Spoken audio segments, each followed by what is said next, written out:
All right. Hey, everyone. Genome here, coming at you with the next live stream segment where I have kind of a panel thing going on, and I'm taking experts from the field and getting a feel for the subject of the evening. And before I get into the subject of the evening, which is actually in the thumbnail, so it's no great mystery, let's go ahead and introduce some of my co-hosts. First off, coming from across the pond, we have the latest, shall we say, not so much benefactor, but the latest contestant on this little show of supposed wit. So we have that all aside. We have Aaron from MileZee Movies. Aaron, how you doing this evening?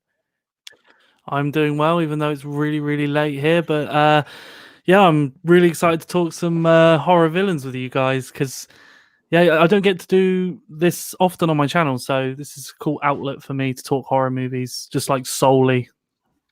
Oh yeah, it's great stuff. And go ahead and tell us just a little bit about your channel, if you would.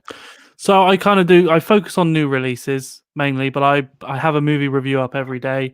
I tend to do movies running up to a new release that are related. So I'm currently doing a load of Blumhouse movies to go along with Fantasy Island and stuff like that. So I'll do movies related to each new release, and then I do like a ranking video at the end after the movies come out. So that's pretty much summing up my channel. So if you want to see movies and get the kind of the scoop on what's going on, there's a channel to go to. Make sure to give them a sub. I will put something in the description below when the stream is over, and feel free to put your own channel in the comments if you like. My next co-host this evening is a veteran of the show, meaning he's been here at least once. We have none other than Derek from Derek's Horror Corner. Derek, how are you doing this evening? Good. Thanks for having me on again. I'm ready to talk horror movie villains. I have one on my list that I think none of y'all will think of, but if y'all steal it from me, I'm going to be so mad. Like, I have one, I'm going to say it, and I'm like, holy shit, I should have thought of that. But I can't wait to talk about that one. Steal it from me, I'm going to be so... Yeah, this is going to be good. This is going to be good. All right. And so everyone who's here probably knows who the heck I am. So basically, if you're just coming in from Derek or MileZee's little advertisements, I have kind of a variety channel. Or my specialty is reviewing things, be it movie, music, artwork, whatever.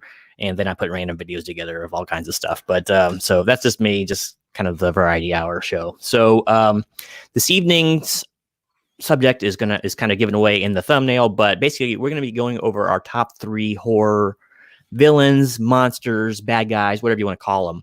This is not going to be just a top 3. It's like, okay, my favorite's Jason, my favorite's Freddy, this thing. We're going to kind of go into each one and explain why, because a lot of people don't think of horror movies as having any kind of depth or lore or any kind of skill to make anything like that. And believe me, you got to watch a few and then you start realizing that there's a lot to be had in these movies. They just get a bad rap. So hopefully we can change some minds of the fence sitters out there. And if not, if you're already a fan of it, great. Maybe you'll see something here or two that you never heard before. So we're going to start with our bottom 3 and work our way up. So gentlemen, are you all ready to begin? Absolutely. Yes. All right. Let's see. Since you're the first time guest, why don't you go ahead, Mr. MileZee? Why don't you tell us your 3rd favorite horror villain, bad guy, whatever. We'll just call them villains from now on. Yeah, no worries. So my 3rd pick here is Barlow from Salem's Lot. Tried to think a little bit out of the box with my top 3. And I know Derek hasn't seen this film yet. It's I've requested him to review it, but yeah, have you seen Salem's Lot? Oh, it was like in the early 80s, I think, when I saw it last. I really don't even remember. It's been so long. This movie for me is like one of my favorite horror movies. Favorite vampire movie, favorite Stephen King movie, but specifically Barlow, like he's got such a cool Nosferatu design in the film, or the TV movie, I guess. They've spliced it into a film on home release, but just the way that he is able to kind of move around in the shadows, they don't show too much of him, and I like villains that are like that. You don't see too much. They really play on like the nuance of the character, and yeah, like just he is a traditional vampire, but he's like the head vampire, and he is able to kind of sneak around the town and like recruit new vampires, and is so mysterious, and he has such a cool design. Like he's got just like that blue face, and it's just kind of like completely emotionless, but it's terrifying at the same time. You know, I used to have nightmares as a kid about him all the time, and he's probably like what got me into horror movies, purely because I just used to have nightmares all the time. Actually, one of my picks is the same. It gave me some nightmares. I saw it way too young, and but we'll probably have a little more on that later. So, all right, Salem Side, that's pretty good. What else you got on that guy? Makes that movie special for you, or that character himself? The third act of the movie, where you find out where he is basically sleeping, and they go in to take out the vampires, basically. Funnily enough, it's got David Soul in it, even though he's like, I don't know, he comes across as not the first choice you'd put in a movie like that, but he's fantastic in it. And they go in there to take out Barlow, and there's just this, it's like the horrifying snarl that he has. If you guys manage to check it out on YouTube, like the moment you first see Barlow, he kind of like has this weird snarl to him. It's just a horrific noise. It's just it's like the best vampire character there is for me. But yeah, that's pretty much it, really. He's such a basic vampire character, but it's really like the image of him stands out to me. Whenever I think of horror villain, he's like the first one I think of.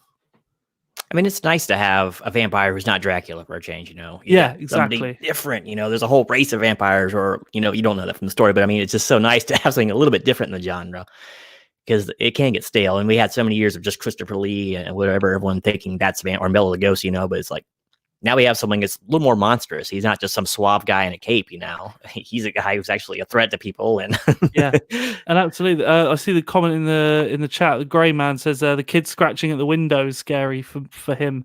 That was the same as me. I used to actually. Funny story is, I used to put crucifix. I used to use tape. I'd make crucifixes and put it on my window to stop vampires getting in. Well, obviously it works. Maybe I better put them on my windows now. So you made it this far. So all right, number 3, Barlow. That's not one I was expecting either. I haven't. Yeah, I thought about picking Jerry from Fright Night, but I couldn't do it for just like a top 3. So I'm glad somebody picked a vampire from a vampire movie. So I'm glad you picked a vampire, Aaron. Yeah, I love vampire movies in general. I'm a big fan of the Christopher. I think Christopher Lee as Dracula was my other choice for my for my number 3 pick. Sir Christopher. God, I love Christopher Lee so much. He's fantastic. He has more presence in his little finger than about every leading man that's come out in the last 20 years. I know. He just demands the camera. Like when he just turns his head a little bit, he has that it. I don't know what it is, but yeah, great guy too. Interesting person. So, all right, we got a number 3 pick from Aaron. So, Derek, did you actually pick the same one, or do you have someone different to regale us with? I have something different. Now, tell me if either of y'all thought of this, because like I watched this movie. It's been a couple years since I watched this movie, and I've always liked this movie. But I rewatched it like a couple weeks ago, and I was like, "Oh my god, this might be the best horror movie I've ever seen." So I'm going with The Thing from John Carpenter's The Thing. Did anybody else think of that? I was hoping I was going to surprise. No, but it's an excellent pick. Because like The Thing just has it all. Like it's just like it's so intelligent in how like when it's the dog, it like buddies up to everybody, and then like how sneaky it is with like taking people over. It's kind of scary that all it takes is just like a little bit of it, and it can like take over your whole self, and then you're basically dead. So like just like the psychological aspect of The Thing makes it like one of the scariest movie villains of all time. But add to that like all the creepy stuff like it turns into, the spider head and like the mouth on the stomach, and just all the different things it morphs into, like the giant creature at the end. Like, so it's got like the horror and how it looks, like how intelligent it is. Like, I was just blown away by like not just how cool The Thing was, but how good the movie was whenever I went back and watched it a couple weeks ago. You know what really makes that guy interesting too, or that monster interesting, is everyone takes their turn at being the monster. So it's like you can't trust anybody anymore. So yeah, it does really makes it really claustrophobic, because the scene's already claustrophobic anyway. The movie is, because it's so insular in that little tiny station and all. And now you don't know who the monster is. So that makes it great, man. And then when you see it, it looks amazing too. Yeah, I haven't seen the film for a long time. And I'm literally looking to review it soon, because I've just bought the is it the Arrow release? Yeah, the Arrow release of the thing. So I'm going to be watching it again real soon. I'm going to go ahead before you get going. Let me shout out a few people in the chat here. Unruly Simian, great to have you, of course. Hey, Joe47771. I always call you Joe for short. Welcome, welcome. Greyman, another friend from across the pond. Good to see you this evening. Let's see. Who else do we got in the chat here? Is that everyone right now? Okay, I got everyone. Go ahead, Derek. Sorry, I had to cut in there. You're good. I was just gonna say, like, it's so smart because, like, there's parts where, like, it plays the people off against each other. Like, it plays the paranoia and plays people off against each other. So, like, it's just so smart. And I think they have the perfect combination with, like, explaining some, but not, like, over explaining it. Because they're, like, a lot of times in the movie, you're like, you don't know exactly who's the thing and when. Like, it's kind of mysterious in that way. Like no matter how many times you watch it, you don't have definitive answers to, like, who's the thing and who's not. And then even the ending's really ambiguous, because you don't know if they're both the thing, if one's the thing, if nobody's the thing, if they're going to die out there in the wilderness, if they're going to get rescued. Like, you could interpret that ending in that movie like 10 different ways. Like, you could literally make whatever ending you want to, like, out of that movie's ending, pretty much. You know, another really interesting facet about that movie, which almost no other movie does, is most horror movies scare you in a couple different ways, and they're usually very predictable. You're either scared when the monster's on the screen or the bad guy's on the screen, or when it's dark and the characters are alone. In this one, the only time the characters are really safe is when they are alone. So it's like the presence of more people doesn't necessarily take the tension away, and it doesn't make you any less chance of dying. It makes you more likely of dying. So I think that's kind of brilliant too in itself.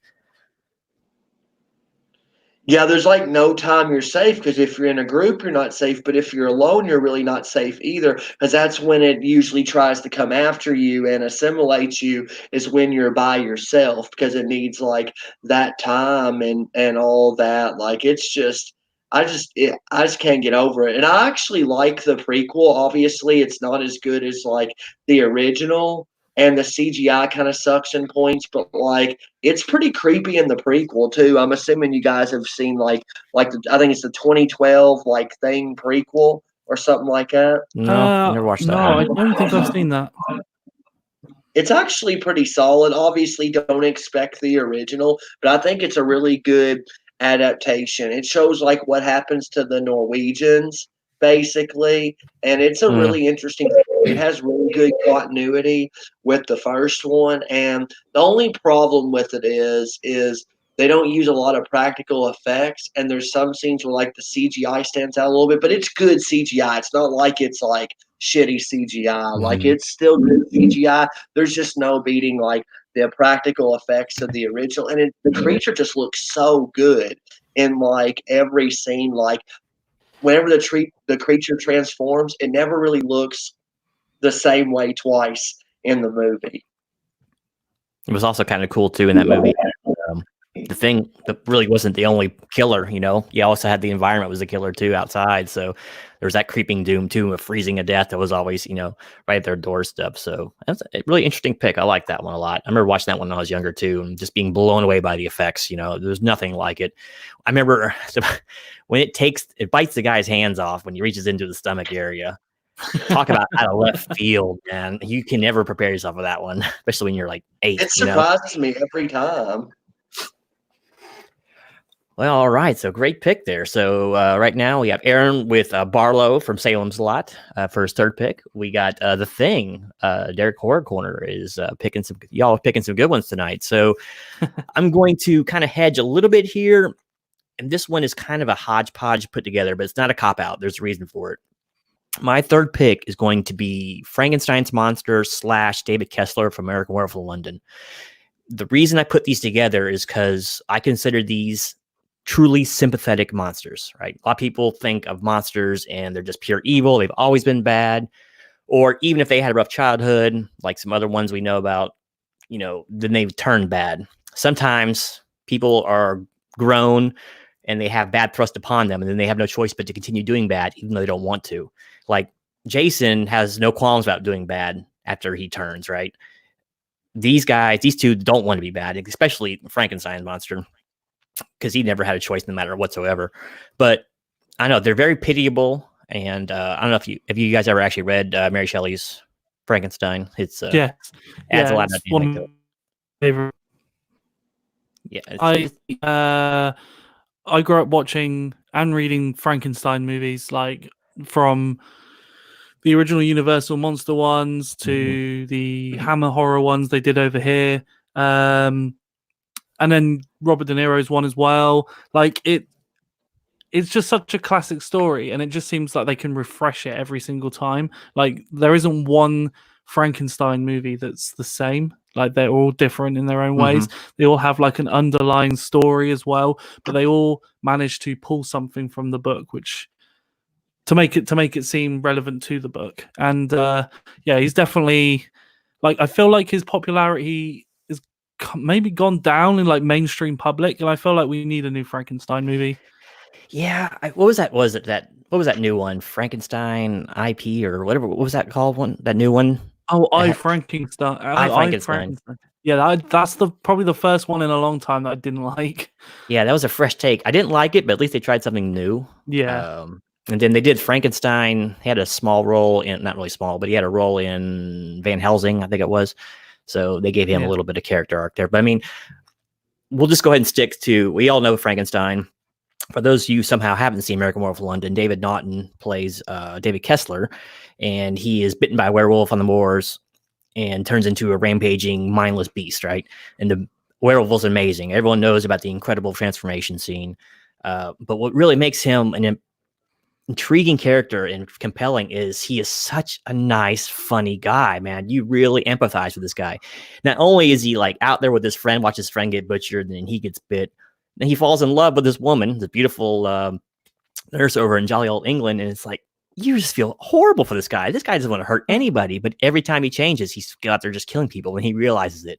And then he starts seeing his friends come back, the ones he's killed or whatever, and they kind of torment him, and he realizes he has to kill himself. And it's like, it's just heartrending. The movie is so amazingly good that I could go on for hours, but that's mine. So I think number 3 for me is going to be the sympathetic pick. I even thought about putting King Kong on there, but I just like the idea of the movie monster where events turn him bad, even though he doesn't want to be. And so that's going to be my number 3 pick. That is such a good pick. I have to add as well that American Werewolf in London is one of my favorite movies. I've actually been to some of the filming locations over here, it's like absolute bucket list moment. I went to the Slaughtered Lamb. I've been on the moors where they shot a lot of the scenes, the same underground station. Like, it's so cool. That's one of those iconic scenes in movies, period. Like when he's riding up the escalator and then the wolf just moves into frame slowly. Amazing stuff. But this is the one that gave me the nightmares because my mother took me to this movie when it came out. And I think I was 6 or 7 years old. And it freaked me out bad. I didn't make it through the whole thing. I think I made it through when he's run through the woods naked or whatever. Or I can't remember. It just freaked me out completely. I had to go wait outside, and someone had to come get me. It was just, and I had nightmares about werewolves forever after that. But that was just a great movie. What a mix of comedy and horror. There's never really been one quite as good as before or since, I don't think. But all right, there's Gray Man there. Yeah, I know Jenny Agutter. I can remember her name for a second there. Yeah, she was gorgeous, I gotta say. Let's see. I think he's been to most of these spots too. But all right, so we got our number 3s. So just for the quick recap, for those who might have missed it, Aaron's pick was Barlow from Salem's Lot. Derek's pick was The Thing from the movie The Thing, and mine was Frankenstein / American Werewolf in London werewolf, David Naughton. So all right, so moving right along there. So that's some great picks, guys. We're going to go ahead and get into number 2 in just a second. In the meantime, what's been a really good horror movie that you've seen recently that's come out? Oh, Nothing. it's a tough The one, you Grudge, know. JK. I'd probably say all the way back to Midsummer and Child's Play. Yep. I've been hearing agree good on things about both that. I haven't those. seen that. Yeah, both of those movies are fantastic for me. I could go in all night about Child's Play because I think that's the best one, which I triggered Derek with. Oh, you and Lee both like the remake. Yeah. But I love the remake. But you know how we were talking about perfect movies earlier? To me, Child's Play 2 is like an A plus to me. And also The Thing, which we were talking about earlier. The Thing is, I only have probably about 5 A plus movies, and The Thing and Child's Play 2 are two of them. Friday 4 and then Elm Street 3 are also A plus movies for me as well. There's a great little quote here from Simian. Yeah, the Nazi Nazi werewolf scene or whatever it was in American Wolf. I love. I don't know where that scene one came so from. much. Isn't it like a double nightmare because like he thinks it's over and then something else happens too? Mhm. If I Yeah, he's like remember right. it's behind the curtain and it jumps out again. It's the noise that they make as well. It's like Yeah, that was so crazy, man. Aaron, I actually thought you were going to go with the werewolf from American Werewolf in London. Like that was a pick It's a I was good pick. expecting you to It's a make. good pick. But like I said, if David Naughton brought it to life, because it could have been anyone getting bit, and you wouldn't have cared so much. But they did so much to develop him as a character that I think it just made it very compelling. So, yeah, Scott's on there going, he's got it now. Scott's comment.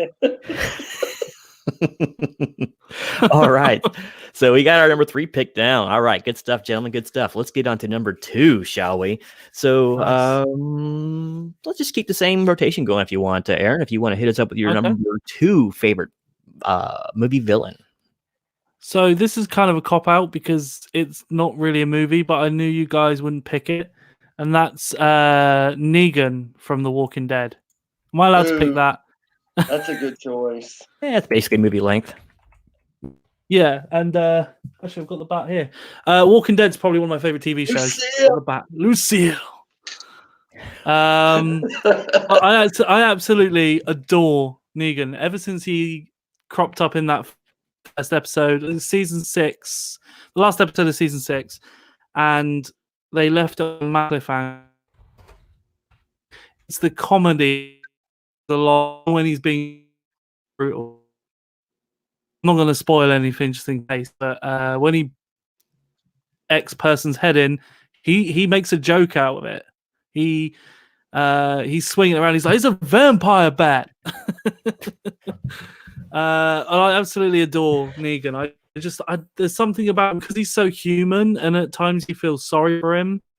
The transformation goes from 7 now is just like a complete U-turn. So like he's a villain for a long time, but he makes such a good like change. Like he goes full circle, and he ends up being a good guy for a while, but he's still got something about him that you just don't trust. And it's that human element to villains that I really like. Yeah, I agree. I mean, once a villain gets too big and powerful, it starts to lose all correlation. You don't really have anything invested. It's like you got to hope for something super powerful to take him out or some piece of luck, But when you're just dealing with another human being, that really ups the stakes. And it's like, I don't know, it makes it real in a way, a lot more than, Godzilla or something, of course, more real than Godzilla. Yeah. But you know what I mean? Just like the stakes are a lot more down to earth and it's more relatable, at least in my opinion. Yeah. So. Yeah, the human element to villains it fascinates me. And I think he's actually really well written as well. Like the dialogue he comes out with, especially in the first episode we meet him, it's just some of it's just stuck with me. I think I've triggered the grey man, haven't I? I think he might be agreeing with you. I don't know. I haven't actually seen I thought he that show in a while. I thought he was a great villain. He was very charismatic. He's like very Hitler-esque, and he was very intelligent. And you mentioned it, like when he first shows up and he kills like those 2 characters, especially that one beloved character. Like it's just brutal, and your jaw is just like on the floor for forever. I haven't seen past, I think, season 8, so I haven't seen a lot of the newer stuff yet. But Negan was a really good part of the show, and I always like that guy's acting, like in Supernatural and in Grey's Anatomy, everything There's else. something That the about guy him. who plays Negan, he's such a good actor. He was really good in Watchmen too as a comedian. Yeah. But yeah, that's interesting stuff. All right, that's a cool pick, man. I like that. Kind of came out of left field. There's a bat reference there for you. Cool stuff. You know, I forgot to mention it too when we were talking about vampires. Is you know what vampire I really liked was y'all ever seen Let Me In, the newer one? I haven't seen it. That's a really good flick, man. I have to I'm recommend that checking it one. But so I won't even talk about it. But that was a really cool take on vampires and had kind of a really creepy vampire in a way. So all right, then we got the pick of Aaron for number 2 is Negan from The Walking Dead. I'll be honest, I have not seen that show in a couple seasons. I kind of got burnt on it. I kind of agree with Romero.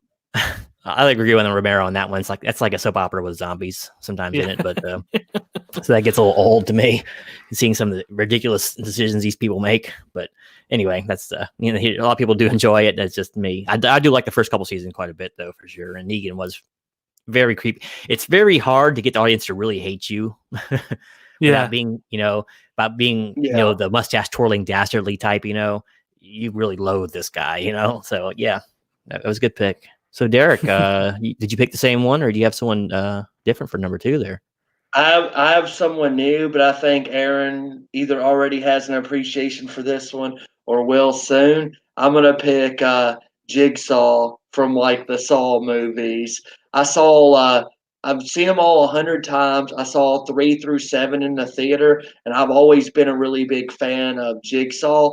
He's very like kind of Hannibal Lecter-ish in that like he's always so smart, and it's like he is always like 10 steps ahead. Because like Aaron, I know you saw Saw 2 recently. Yeah. How crazy is it that he planned for the police to catch him at the beginning of the movie? Like he gets captured 10 minutes into Saw 2, and then he still escapes, and everything still pretty much works out for him. Like he's just like so smart, not just like in the traps that he can make, but how he can manipulate people, in the traps and people to follow him. And he's just so charismatic, and his backstory to me is just he's so interesting. He's kind of a sympathetic villain, sort of in a way, like you were talking about earlier, Genome, but in another way he's not, because you kind of feel for what he's doing, because he's taken like, I don't know another way to say this, but like the pieces of shit of society, and he's basically teaching them a lesson pretty much.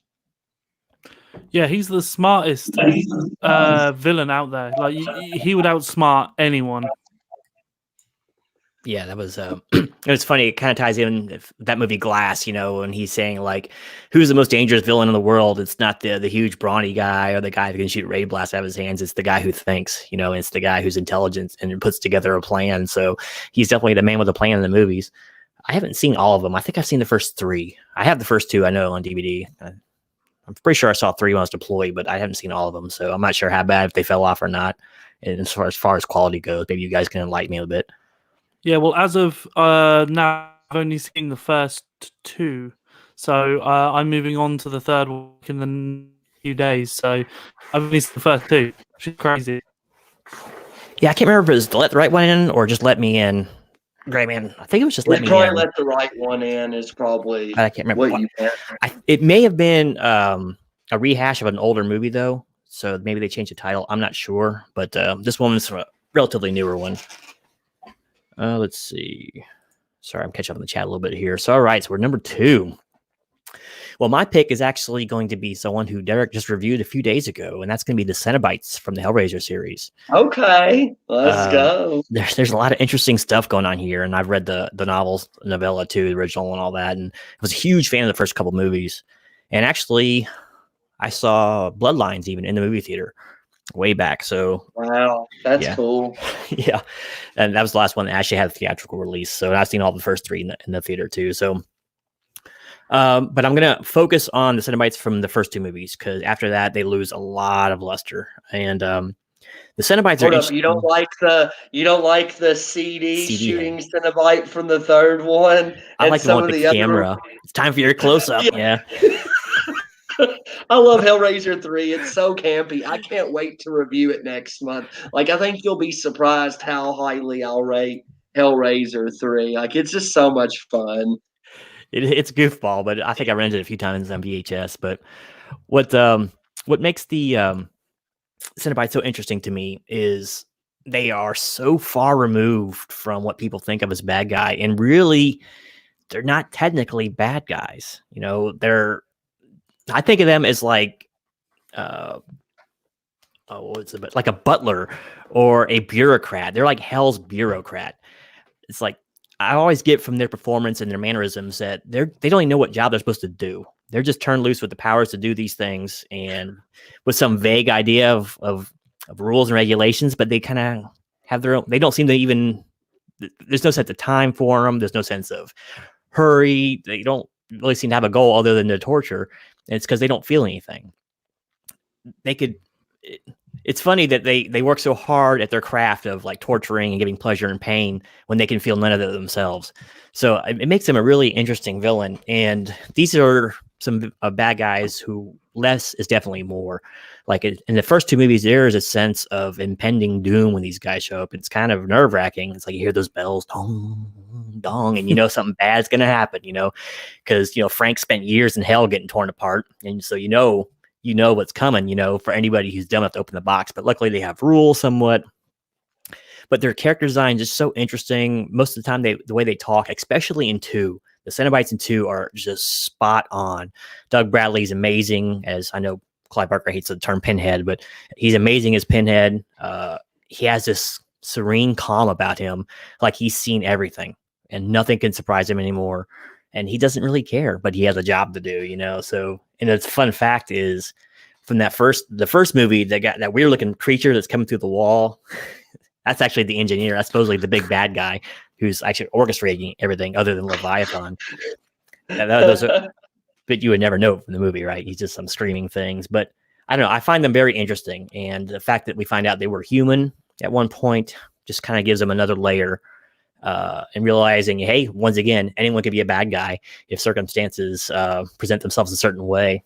So I think it's going to be my pick. Like I said, just overall design's amazing. The idea of them is really interesting and very unique.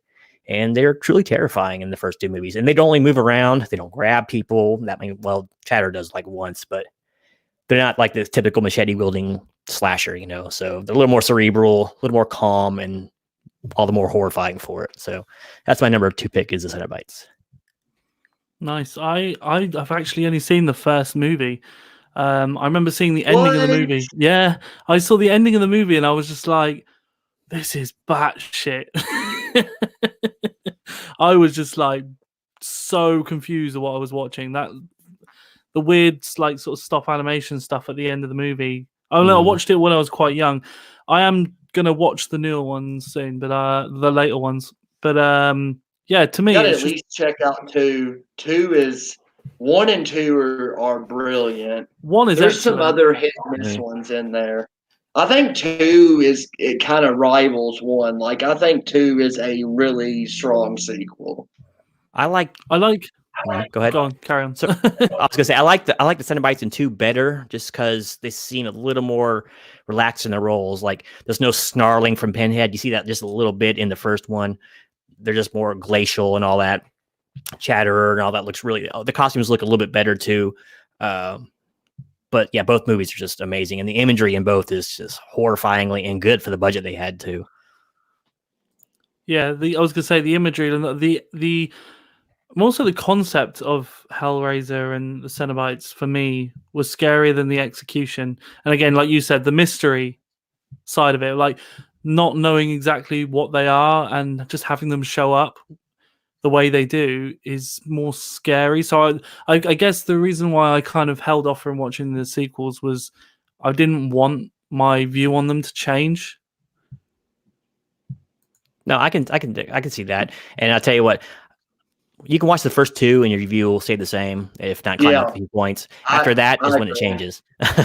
Then it changes because Pinhead becomes the more stereotypical bad guy. He talks a lot more, which diminishes the character completely. Yeah. And it becomes more of a body count kind of movie. than anything That's else. what I heard. So I was just like avoiding them, but I will check out the second one at the very least.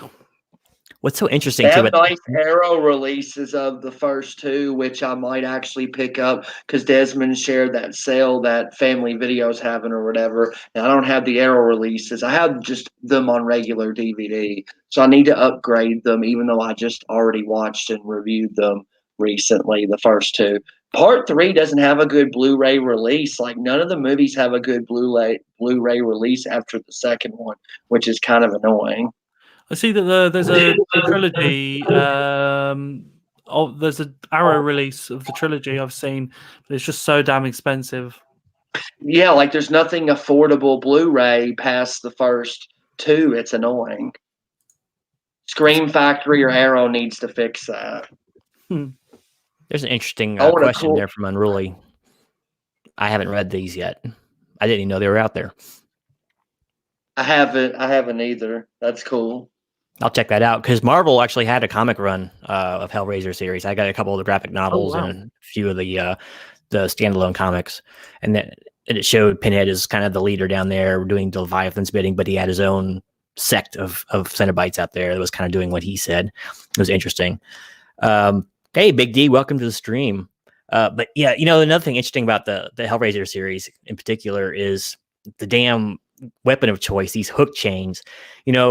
Us jaded horror movie fans can watch a guy get cleaved in half with a machete and not even bat an eye. But I wince every time a hook goes into somebody because that's just, you're like, ooh, that hurts. And there's some great lines in there. You don't really see that.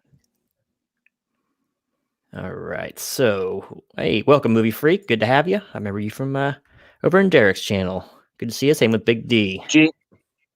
Hey, Big D. Genome, on what you were saying earlier, I think in Hellraiser 2, I bet you they give the Cenobites 3 times the screen time they do in the first one because they kind of handle the Cenobites like they do Chucky in the first Child's Play, and that they don't, like, they keep them in the dark and they don't give them a whole lot to say or do. And then in Hellraiser 2, it's like the chains are off, literally and metaphorically, I guess, and the Cenobites get to do more, even though I don't want to talk about it too much because Aaron hadn't seen it, but that shit with Chernard at the end of the movie pisses me off. Like, I don't know if you watched the review, Gino. You know what I'm talking about in Hellraiser 2. Oh, yeah. With the Cenobites and Chernard. It makes me so mad.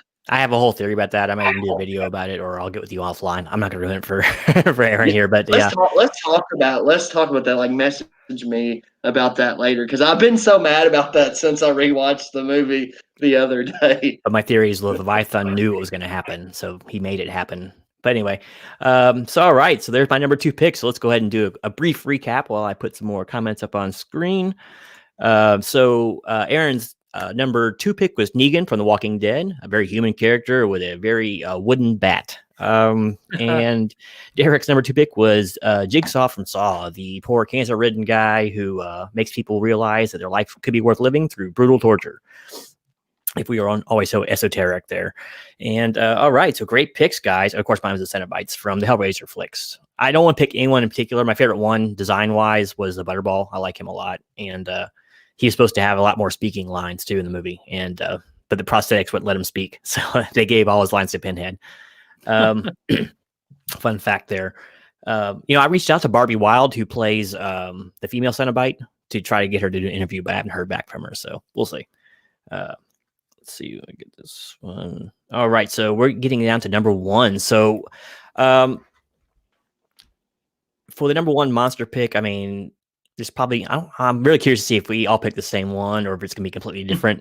Mine is a pretty common one, I think. And, but hearing the answers you guys gave, I'm not so sure about you guys if you're going to have the same kind of choices. There's a lot of introspection going on here. So before we go on to the number 1, is there like one honorable mention you want to give about anyone who almost made the list, but you just had to cut them? Yeah, mine's a little bit strange because it's a monster you never see until the most recent chapter in the series, and that's Blair Witch. Derek knows the Blair Witch. I knew you Blair were Witch is my favorite. say that. I kept waiting for that. Blair Witch is my favorite movie, horror movie. So the Blair Witch Project, I may add. And yeah, to me, because you don't see the Blair Witch in that original movie, I thought it's a bit too difficult to pick the Blair Witch, but that would be my honorable mention. That film is just so terrifying to me still to this day. I feel like it's lost on a lot of people nowadays because of the internet and how simple the movie is. But back when I first saw it, like everyone thought it was real. Like there was no internet to show you that it was fake or anything like that. There was no rumors of production and all that. It just appeared. Cool. How about yourself, Derek? Anyone that didn't quite make the cut to this evening?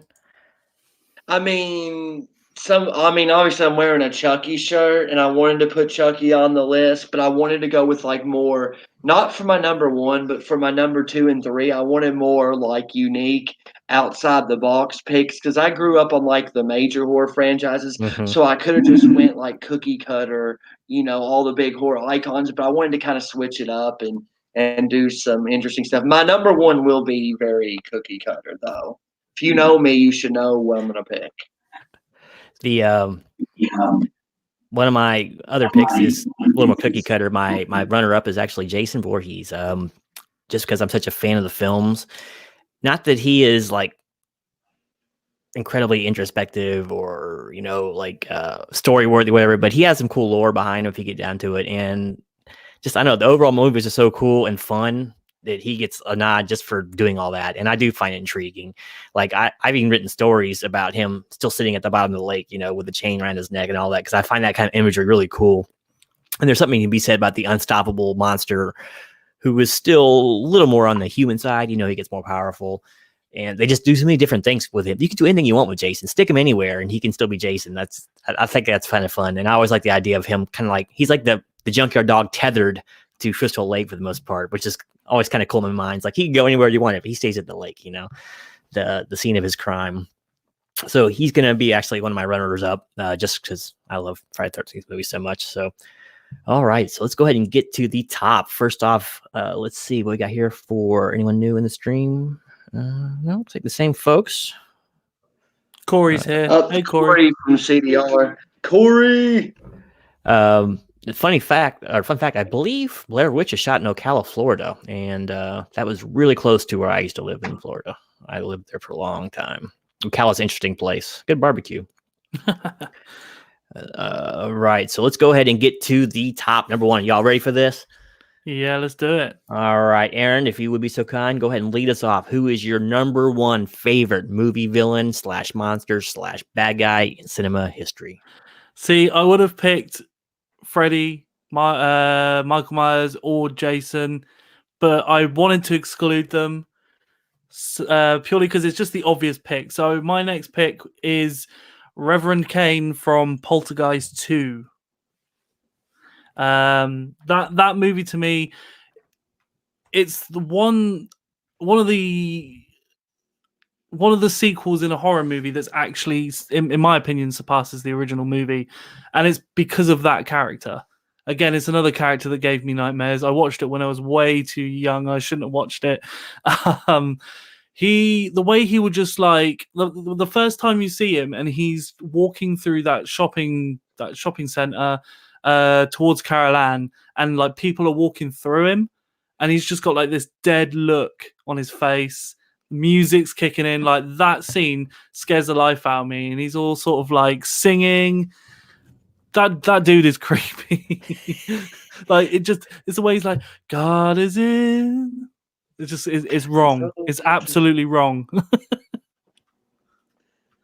Hey, there's nothing wrong with Godzilla. I almost included King Kong as Nemesis, but I didn't include Godzilla there. I'm afraid he's just a big lizard, for goodness sake, who shoots radiation. Nothing horrifying about him unless you're Japanese. Let's see here. Oh, what we got here? We're going to be in a few minutes. All right. So, okay, great pick. Yeah, those movies were so creepy. I didn't really catch up on the creepiness factor too much. I saw it really young, too. Much younger than I should have been. But it made it hard to sleep at night because I grew up out in the country, and we always had something scraping against the trailer or whatever. So it gets very loud in those things at night, and it gets very quiet out there. So you have time to sit there and think about it. And then the TV's a bad guy too, right? Yeah, So exactly.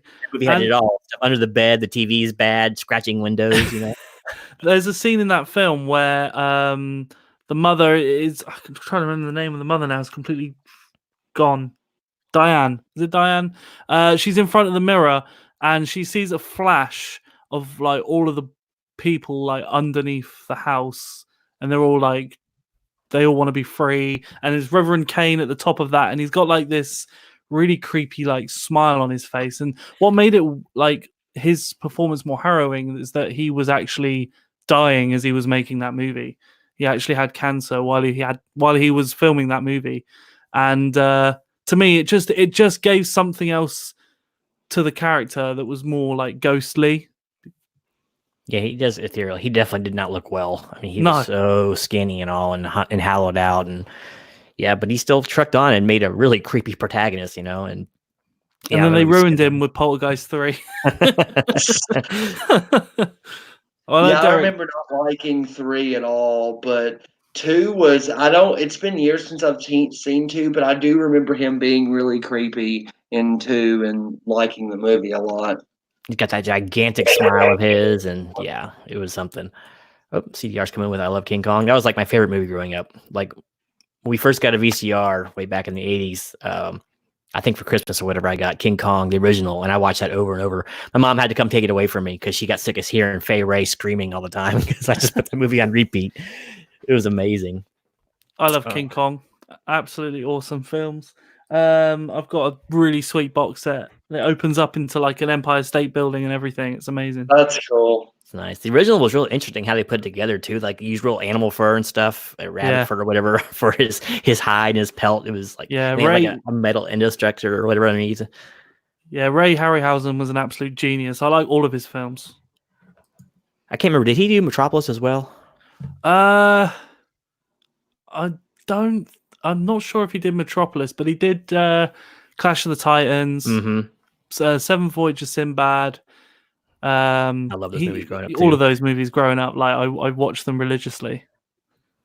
Great man, I think you're right because didn't a bunch of the people? I know the little girl died of like cancer or something. Yeah, and the sister died as well. She died in I think a boyfriend killed her or something crazy. Movie Freak says original King Kong is amazing. Can't agree more. The Evil Bong is his favorite horror movie, huh? No. that feedback is something. Those munchies are killers, The turkey from Thanksgiving. Is that going to be Derek's pick? I know it. That's Lee's, Aaron. That's Lee's favorite one. I got to watch that one thanks to the recommendation of Derek over there. Yeah, so I made it 10 minutes. And you loved it, didn't you? I made it to you got stuffed, and I think I had to hang it up after that. But it was what? Well, I was doing something else, but that was like the turkey's mic drop. There's no coming back after that one-liner. You just got stuffed. Mic drop. The turkey is not my number one. No. Oh, it is memorable though. The tire from rubber. Y'all getting some great ones. Yeah, let's get to the chat out there. So chat, before we get finished up, start throwing your number one favorite horror movie villain in there, and maybe it'll line up with what we have. So while we're waiting for those to come in, Derek, why don't you regale us with your absolute favorite movie protagonist villain? Aaron, what do you think I'm gonna pick? I mean, it would be Jason. Sure. It is Jason. Yeah. And Corey, the movie freak, predicted that right in the comments because I have to go with Jason, even though it's predictable. But like, if you know anything about me, like everything about Friday the 13th is like it dictates like who I am as a horror fan because like those are the first movies I watched as a kid, and I grew up on them. I bet you I've seen the Friday the 13th movies. I'm not even playing with you guys.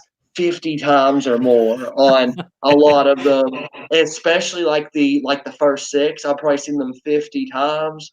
And that's like what I love about a horror movie is a Friday the 13th movie. Like you give me that quick pacing, you get right to the point, you kill a ton of people in really creative ways, you throw a whole bunch of gore there. And to me, Jason is just like the perfect villain. Especially my favorite Jason is in the early movies, like when Jason's human and he runs, because I always like my killers to run in horror movies. Like in zombie movies, I like it when the zombies run more. Like, I think a running killer is a scarier killer, because like when the killer's slow, everybody always says, all the skeptics who watch the movies are always like, I would get away from that killer. Like Michael Myers, Halloween 2, elevator scene, Corey from CDR, if you're still out there. So when the killer runs, good luck getting away from Jason in part 3 and 4 and in the remake as well, because he's fast, he's powerful, he shows no mercy, and he's got, even though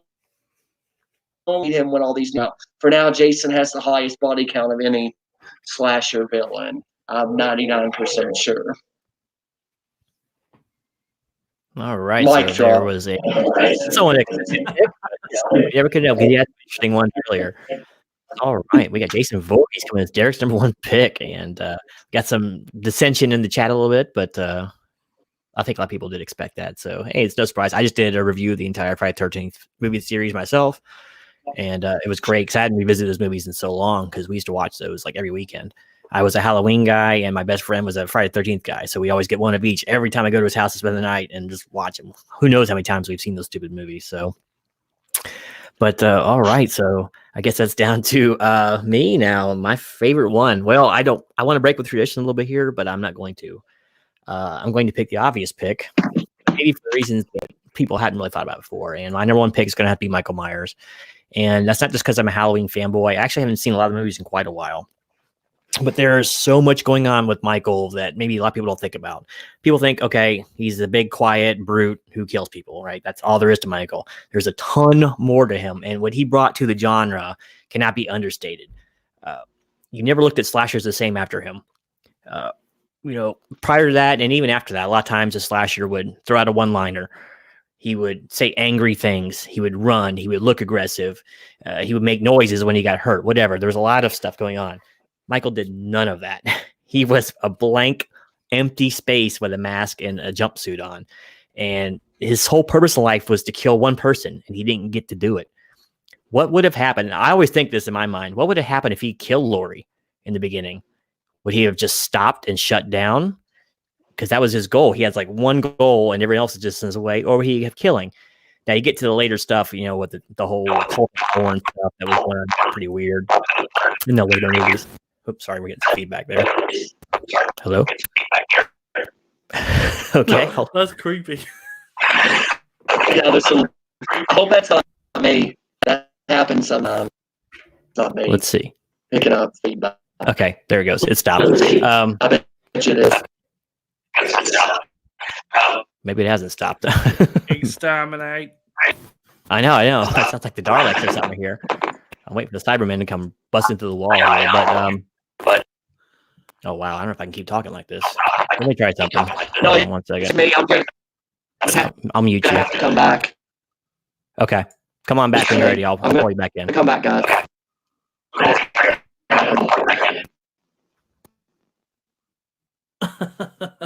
No, all right. Crazy. It was him. Okay, I've had that happen before, but usually if people are on a cell phone or whatever. Yeah. Let's see. I'll go through the comments till he gets back. Where were we at?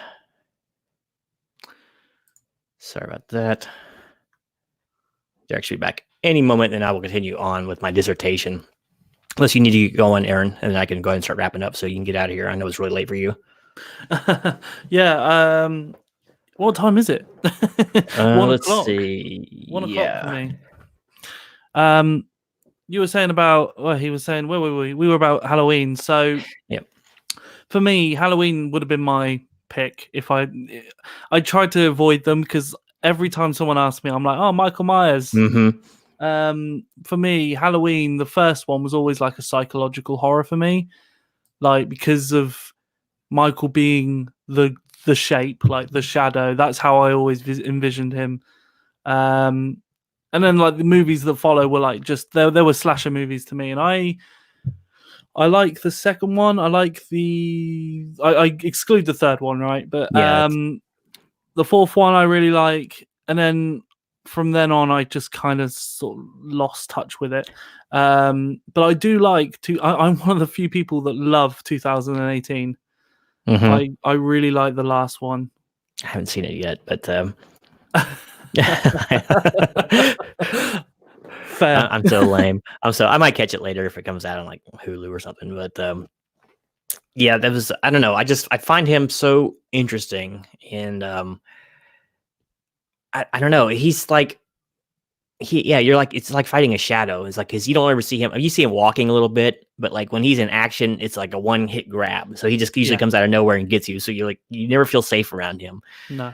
He's always in like hallways and corridors that are like, you don't see a lot of visual. Not like a lot of the Friday 13th is out in the open or whatever, you know, and it's not like that with him.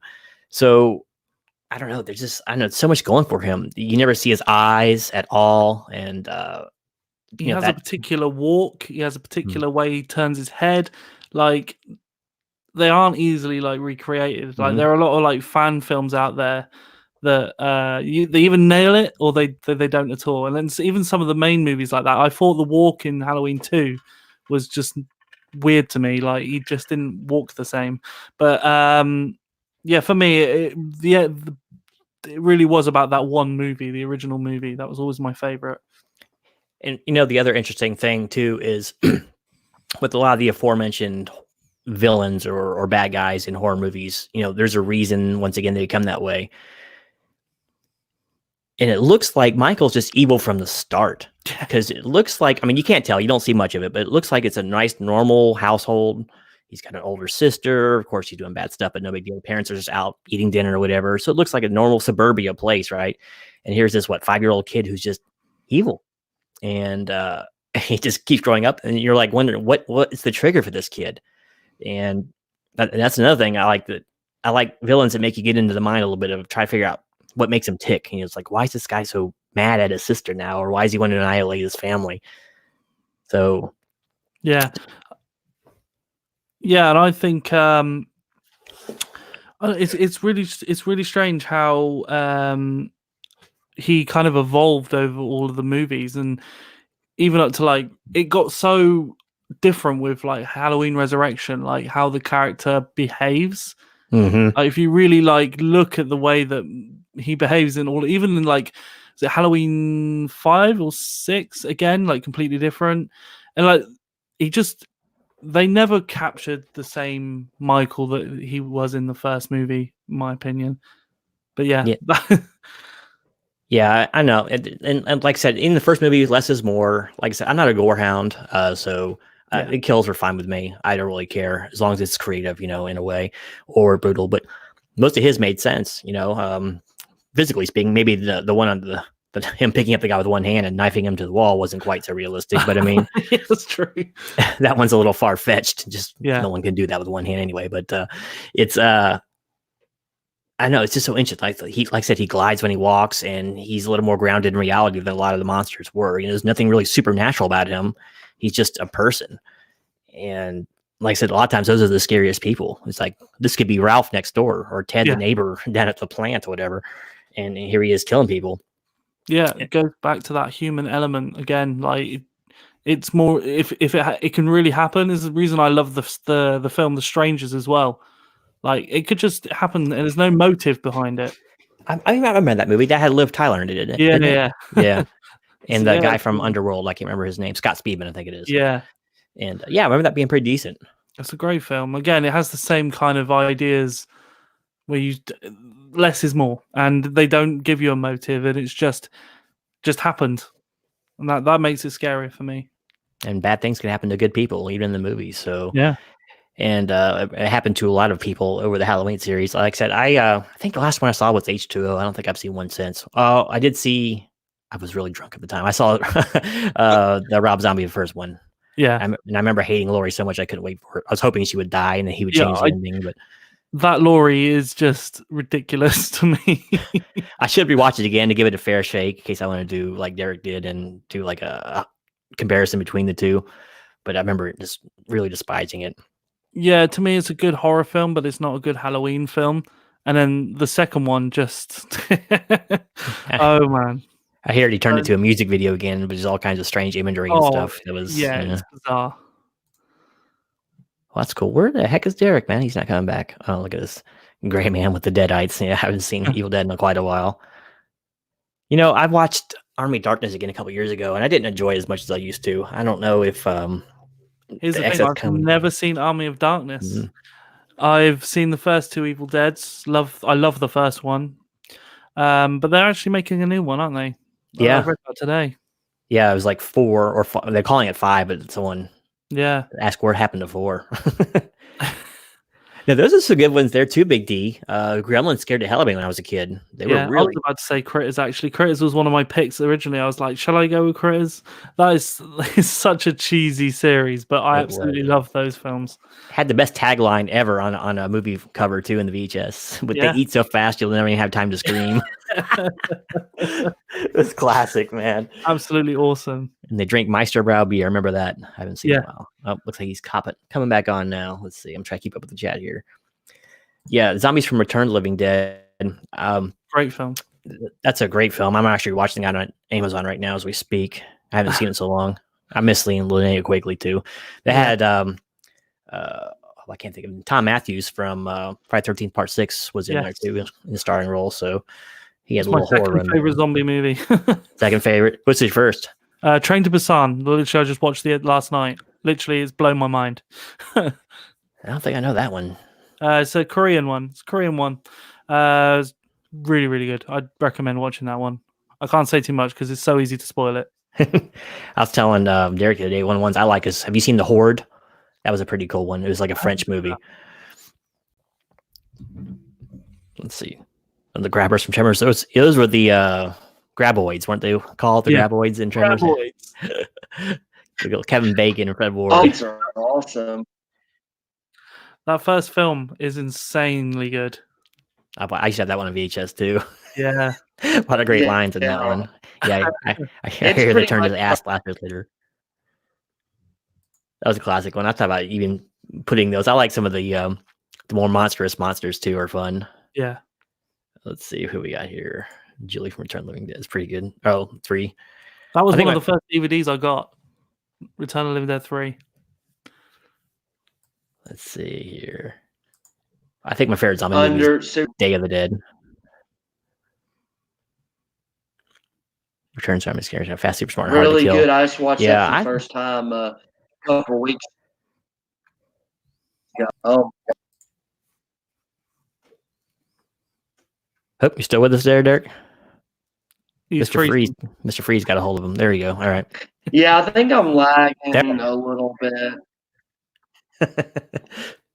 Oh, looks like Greyman agrees with you. He says Train to Busan is superb. I'm laggy a little bit. I think I'll just have to deal with me. That's okay. But yeah, so basically that was my pick for number 1 was Michael Myers from Halloween. He's just now he is the prototypical bad guy, you know, and basically after him, the last slashers had to imitate his style to be successful. I mean, there was a few people went off the beaten path, and it was all by Wes Craven between Freddy and Scream. But after that, unless it was a campy slasher horror movie, they were all kind of clones of Michael and then Jason and all that down the line. Yeah. So it shows how much influence he had. And I just found him interesting, and not for all the same reasons I think a lot of people do. So, and the fact that they had Buster Michael should have killed the director of what was that? Which one was that? Resurrection, yeah. When Buster goes in Trick or treat, motherfucker. How could you do that?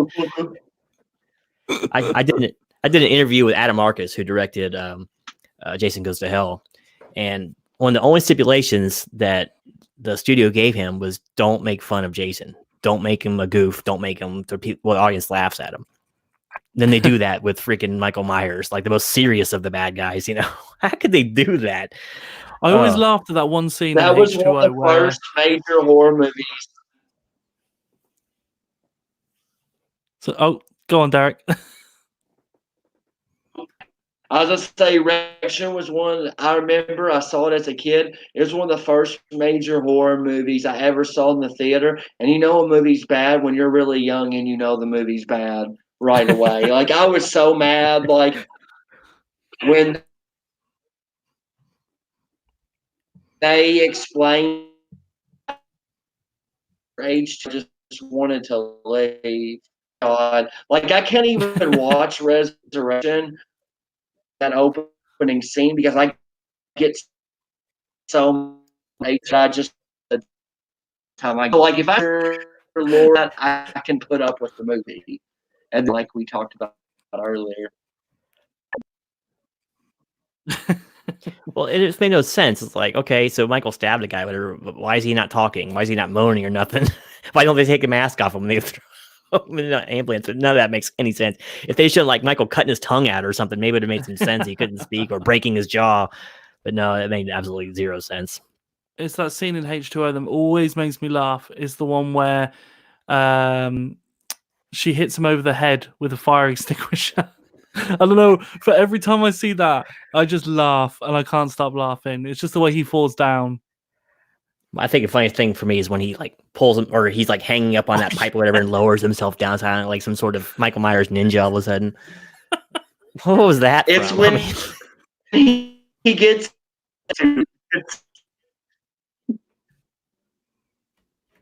the biggest mistake they made with that movie, like, is you don't have the ending scene against Michael in a freaking big gigantic room. So he needs tight, enclosed spaces to be scary. And if he's just walking around a gigantic classroom or a lecture hall, it's not scary. No. You can get fans like, oh, of course you can get away from him then. Yeah, that was pretty bad. So I will revisit them as I review the movies again shortly. So let me go ahead and do a quick recap, everybody. And I know it's getting late there for Aaron. So It is indeed. for the top 3 horror movie villains for Mr. Aaron, otherwise known as MileZee movies, we have number 3, Barlow from Salem's Lot, number 2, Negan from The Walking Dead, and number 1, Reverend Kane from Poltergeist. Very, very creepy character and very scary movies from my youth. Derek, his number 3 was The Creature, The Thing from The Thing, the John Carpenter version. Number 2 was Jigsaw from Saw. And number 1 was Jason Voorhees. No big surprise there. We all know his fanboyism, like mine, is very high. He also made my list too, just because I like the series so much. My number 3 was Frankenstein / David Kessler from American Werewolf in London. My number 2 was the Cenobites from Hellraiser. And my number 1 was Michael Myers. So I had kind of a standard pick for my number 1, and I thought I'd get a little more esoteric, but I don't know. Like I said, I always think about Michael a lot when I think about horror movies, so that's saying a lot. So what do you guys got going up soon on your channel? What's coming up on the near horizon for you guys?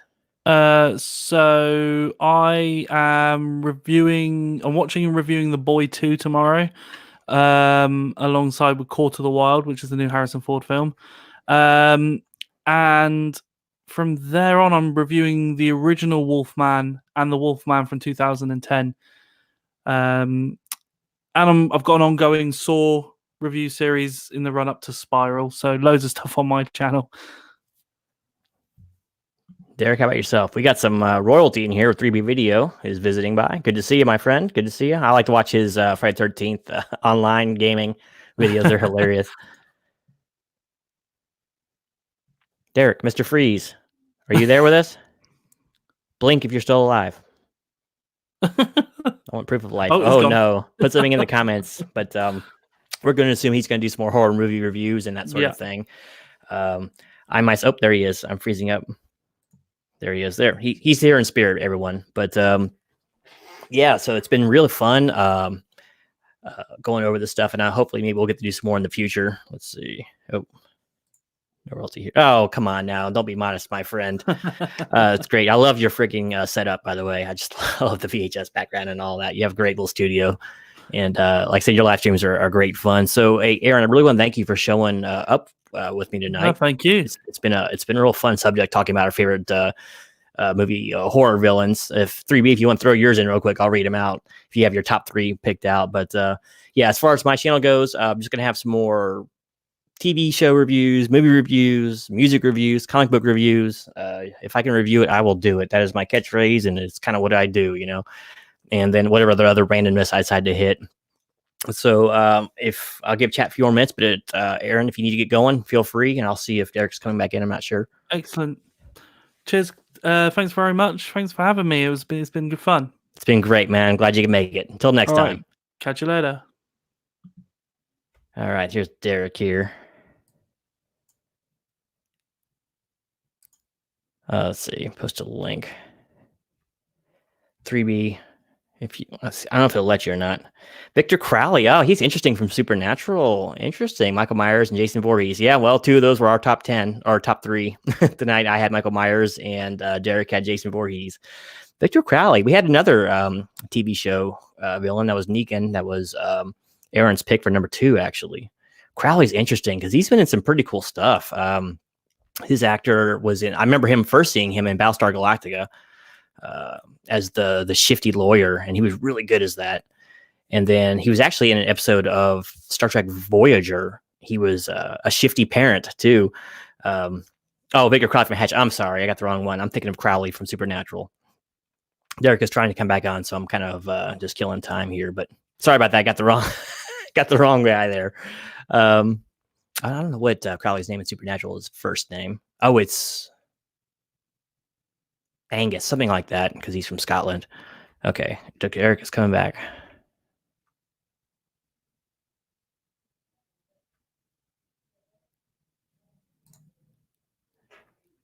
Let's see if his computer has found its proverbial cookies. Derek, what's going on, my friend? Let's see. Can you hear me okay, or is my computer still shit? Your computer's lag, or your video's lagging pretty bad, but I can hear you okay. Oh, God. But you can hear me just fine for now?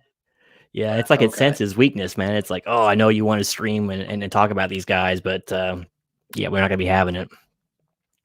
It's just like it's my computer's so inconsistent. Like you've seen how it is. Sometimes I'll stream for 2 hours and I won't have an issue. And then some streams, like it won't let me do anything no matter how many times I restart. As soon as I get some money this summer, I got to get a computer with more RAM. Because, I do all my stuff on my phone, editing wise. But you can't live stream on your phone, especially if you're hosting. So I've got to try to upgrade to a computer that doesn't suck. Yeah, it's not cheap, and RAM ain't cheap. Mine's like $40 a stick for my computer. So 3B, what's your stream gonna be tonight, my friend? Maybe I'll run over there and check it out when we get out of here. Hey, Werewolf at Lunchtime, what's going on? Long time no see. Good to have you. You kind of missed all the show where we discussed our favorite horror villains and all that, but it was pretty good. I'll put something in the description below with our picks. I've been recording them for posterity. But been some real interesting picks. So, chat, what is your thoughts? Do you have a favorite overall movie villain? If I haven't seen it, I'll post it up there real quick for you. But there's just so many great ones to choose from. And, and it doesn't have to be a monster character. It doesn't have to be Michael Myers. It doesn't have to be like Pumpkinhead or some weirdness like that. A horror character could be a lot of different things. It can be the guy from The Shining, it's very open to interpretation of what one considers horror. Heck, it could be a Wall Street cutthroat for all you know, depending, because they affect a lot of lives too. So, yeah, it's been. I like doing things like this because it lets people dig in depth to characters that maybe they're not thinking too much about. On what 3B said earlier, because he was talking about this when I was trying to get back in, Victor Crowley was a good choice too. I mean, Kane Hodder plays him. I'm a big fan of the Hatchet movies. I'll be reviewing those at some point this year. But yeah, Victor Crowley's an awesome villain. His body count is just huge, and he just like tears people apart. Like if you're a gore hound, the Hatchet franchise is like the modern day pinnacle for gore fans. Like those movies are ridiculous. Have you seen any of them? No. Gino? No. Oh God, they're crazy. Like they're super gory, and he kills like 20 people in each movie, if not more. I want to say he kills like 30 people in the third one. Like it's ridiculous, and like some of the ways that people die in those movies is just insane. It's like total gratuitous gore, like for sure. Well, I guess when you go from playing Jason, you got to up the count some. Oh my goodness. But yeah, I love how they handle the Hatchet movies. You could tell they're really kind of catering to like hardcore slasher fans. I think the Hatchet franchise is like one of the better modern day franchises. It's super underrated. it gets hate because, like, if you're one of those people, if you're like a story person, like my wife, and you nitpick the story, then you're going to get mad. But I'm kind of like 3B. I just like to sit back and just have a good time with, like, the Hatchet movies. They're popcorn as fuck, as 3B would say. I mean, sometimes you got to turn off the ego a little bit. Exactly. Hold on, let me try something here. I'm going to mute you real quick, see if I'm still getting the feedback. Okay. It was feeding back real bad. Let me take it off. Is it there? Is it back? It's gone. All right, good. Yeah, but sometimes you gotta like just put your ego in check and turn your brain off and enjoy a movie, man. Some people get so uptight, man. My wife kind of does that too sometimes. Like, well, that doesn't make any sense. Why would she go upstairs and stuff like that? It's like it's building tension. Of course, if they did the smart thing, no one would die in these movies, you know. But unless Jason from Part 8's chasing them, then they can't get away from them no matter where they go.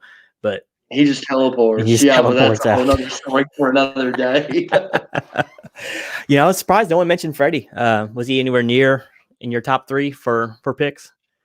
If I'm being serious and doing like a really like hardcore ranking, I'm gonna go with like all the major slasher franchises. So it's like Jason 1, Michael Myers 2, Chucky 3, and Freddy 4. The only reason Freddy's not number 3 is I just don't think Freddy has as many good movies. Like, there's really only 3 Elm Street movies that I love, and that's Part 1, Part 3, and Part 4. Same for me.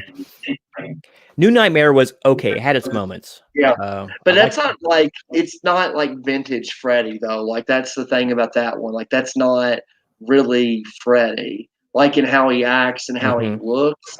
So like that can't really factor into your ranking when you're talking about like Freddy Krueger as a horror icon. You can't really include that movie, you know, just like I guess you technically can't include Part 5 if you're talking about Jason, or really Part 9 either. I mean, he's very interesting. Hold on, I got mute again. He's a very interesting villain, though, for sure, and it's very different from basically anything else that's out there. That's what is interesting about him, and he was pretty scary, at least in the first iteration. He started to lose his scariness quite a bit after 3 and all, but I thought he was a really cool and unique one. Let's see. I got you unmuted again, so. Do you got any more like underrated ones? If you want to, we can talk like underrated ones for the next few minutes, unless you have to go. No, I got nowhere to go. It's interesting. Like, it was interesting what you and 3B are sitting there talking about, and it's like, you know, the turn your brain off movies. That's why I like Jason X so much, because that one is just turn your brain off and friggin' laugh, and that one is like so purposefully bad that it's good. It doesn't try to be serious, and that's what makes it a great. I know a lot of people don't think of it as a Friday the 13th movie, and maybe it's not, but it's still funny as hell. It would be funny if it wasn't Jason there, if it was just some other, you know, movie monster or whatever. But I just love that movie so much, just because it's one of those turn your brain off types, and it doesn't have to be suspenseful either to be fun sometimes.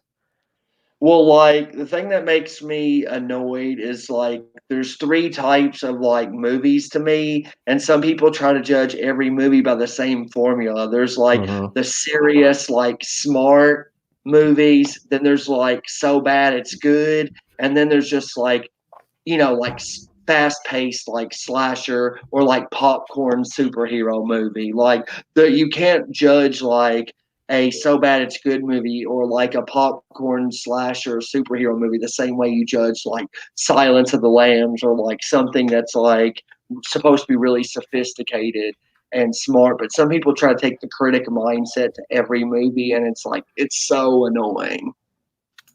Yeah, it's like, do that for every action movie that's out there. And those are just as unbelievable as most horror movies, if not more so. And you don't see them getting the ridicule from all sides like a lot of horror movies do.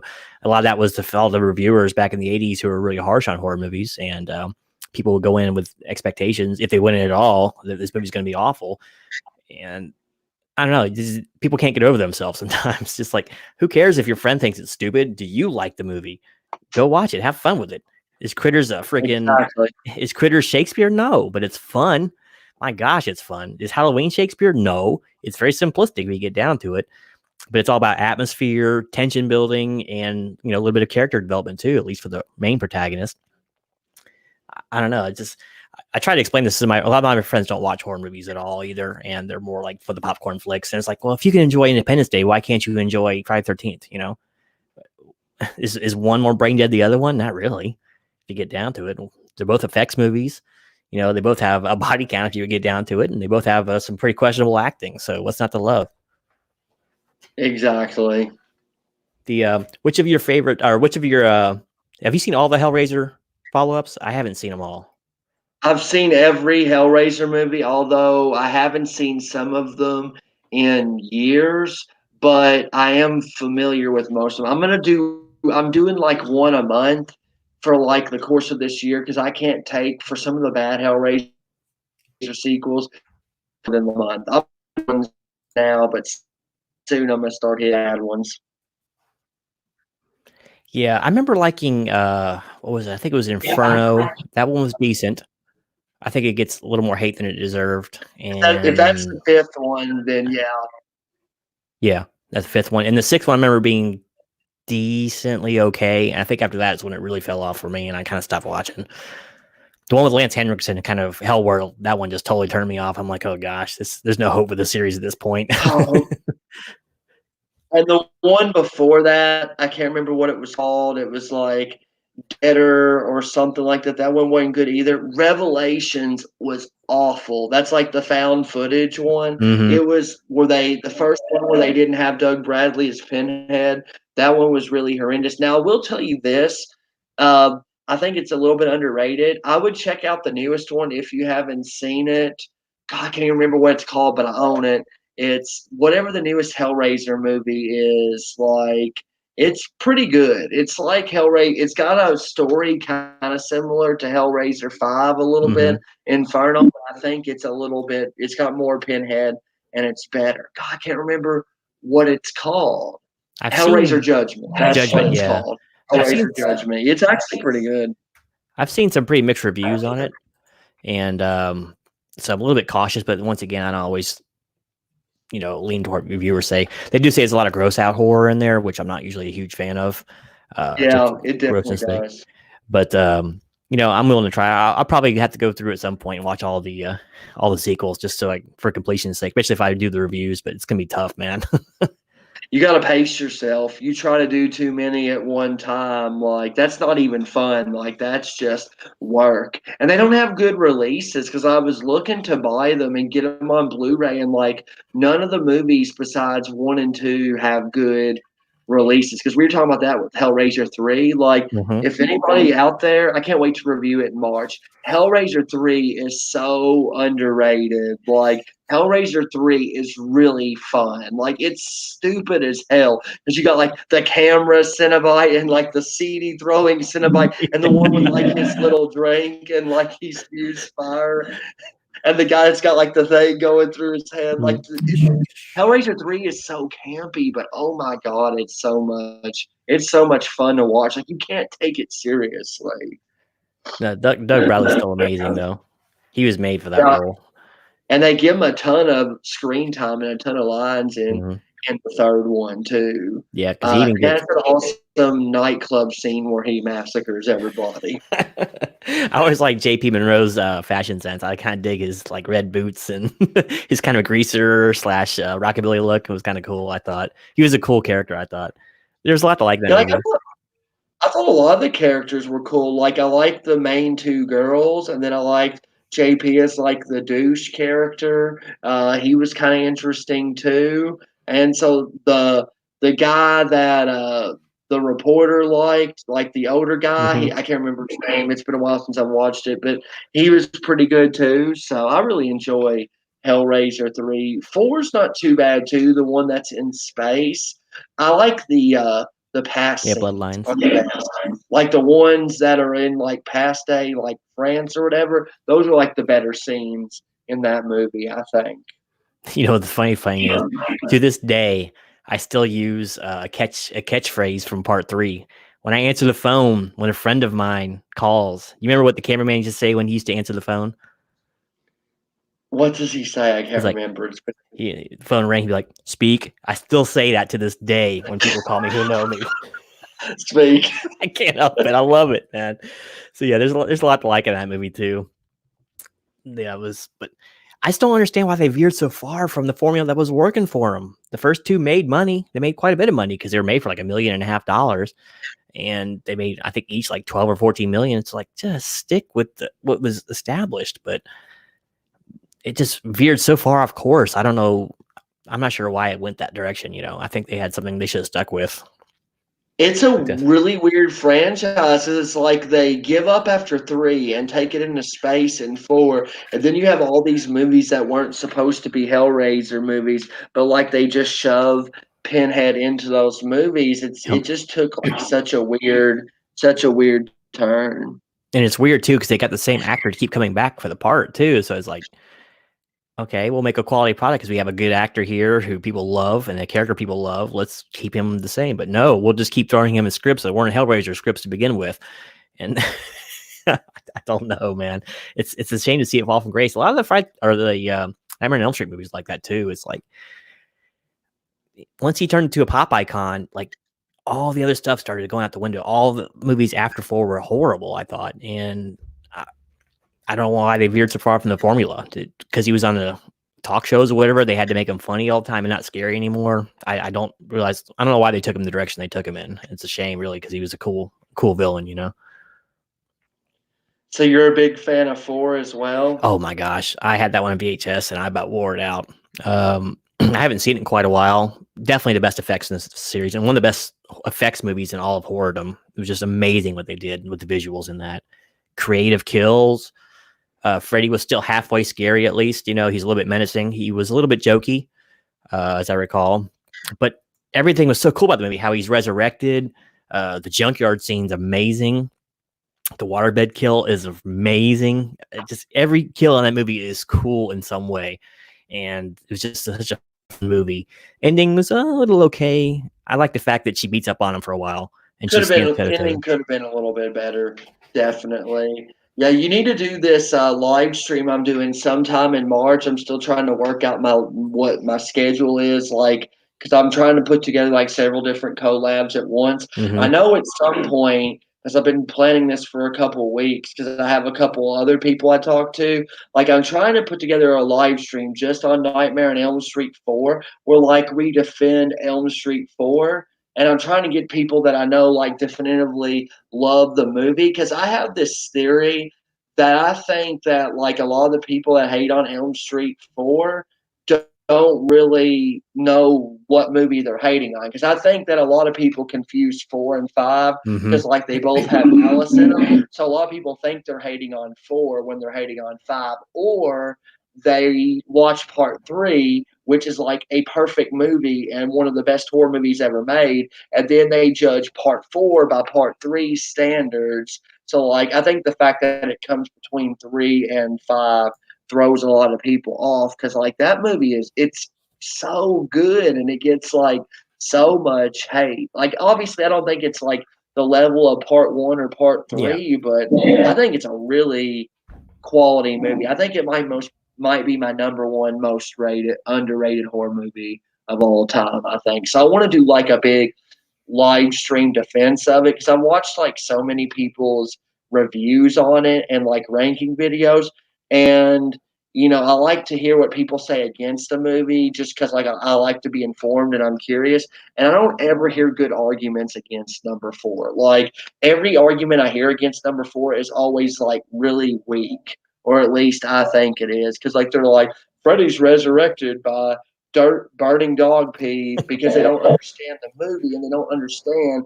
that he's in the dream world, and that's irrelevant. Like as long as they're afraid of him, he can come back in any way that he wants. Like people get caught up on really dumb stuff in that movie.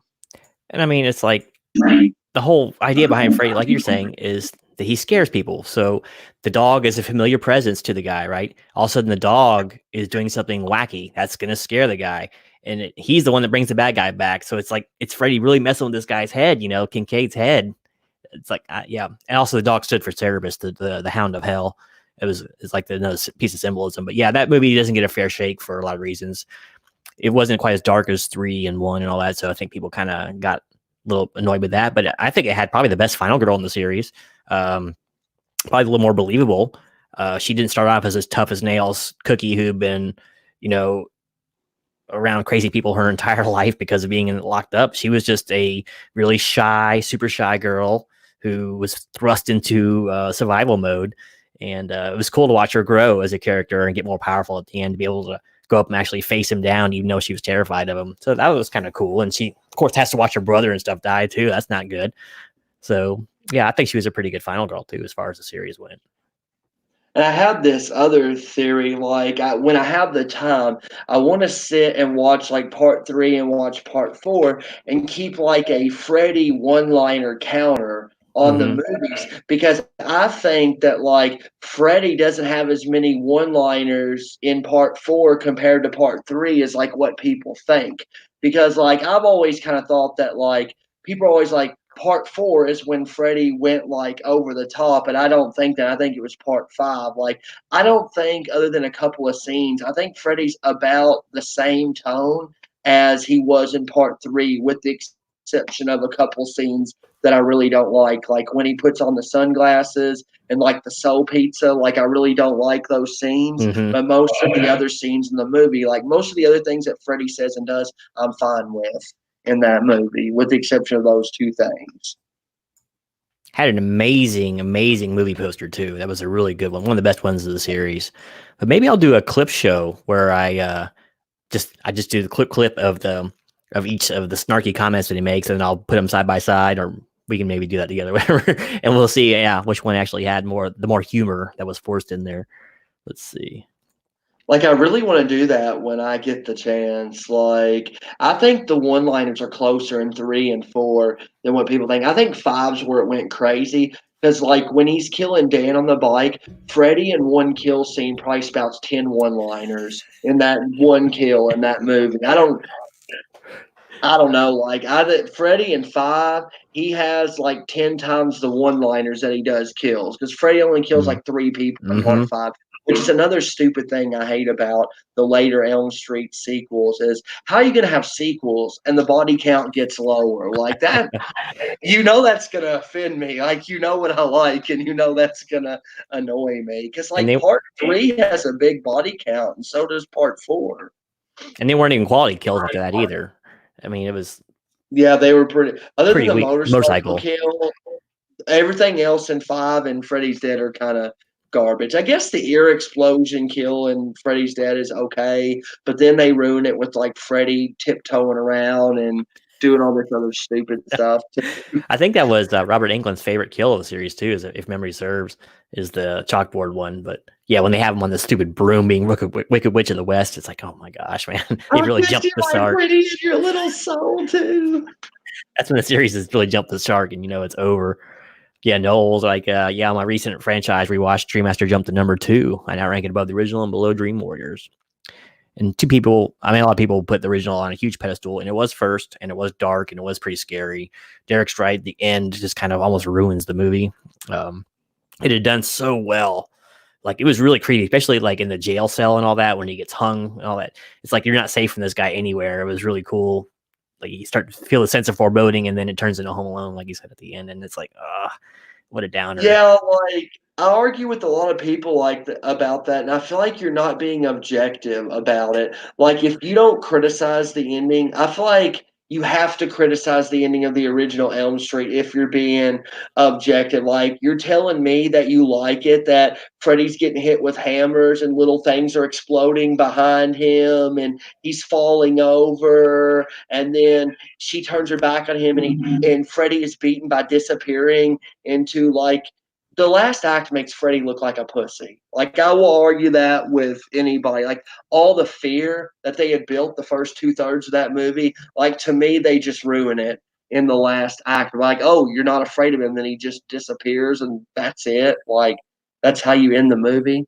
I guess I lost him right there. That's weird. Sorry, it was freezing up weird. I couldn't even change the comments. It was starting to lock up on me. I don't know what happened there, but I'm corrupting your stream now.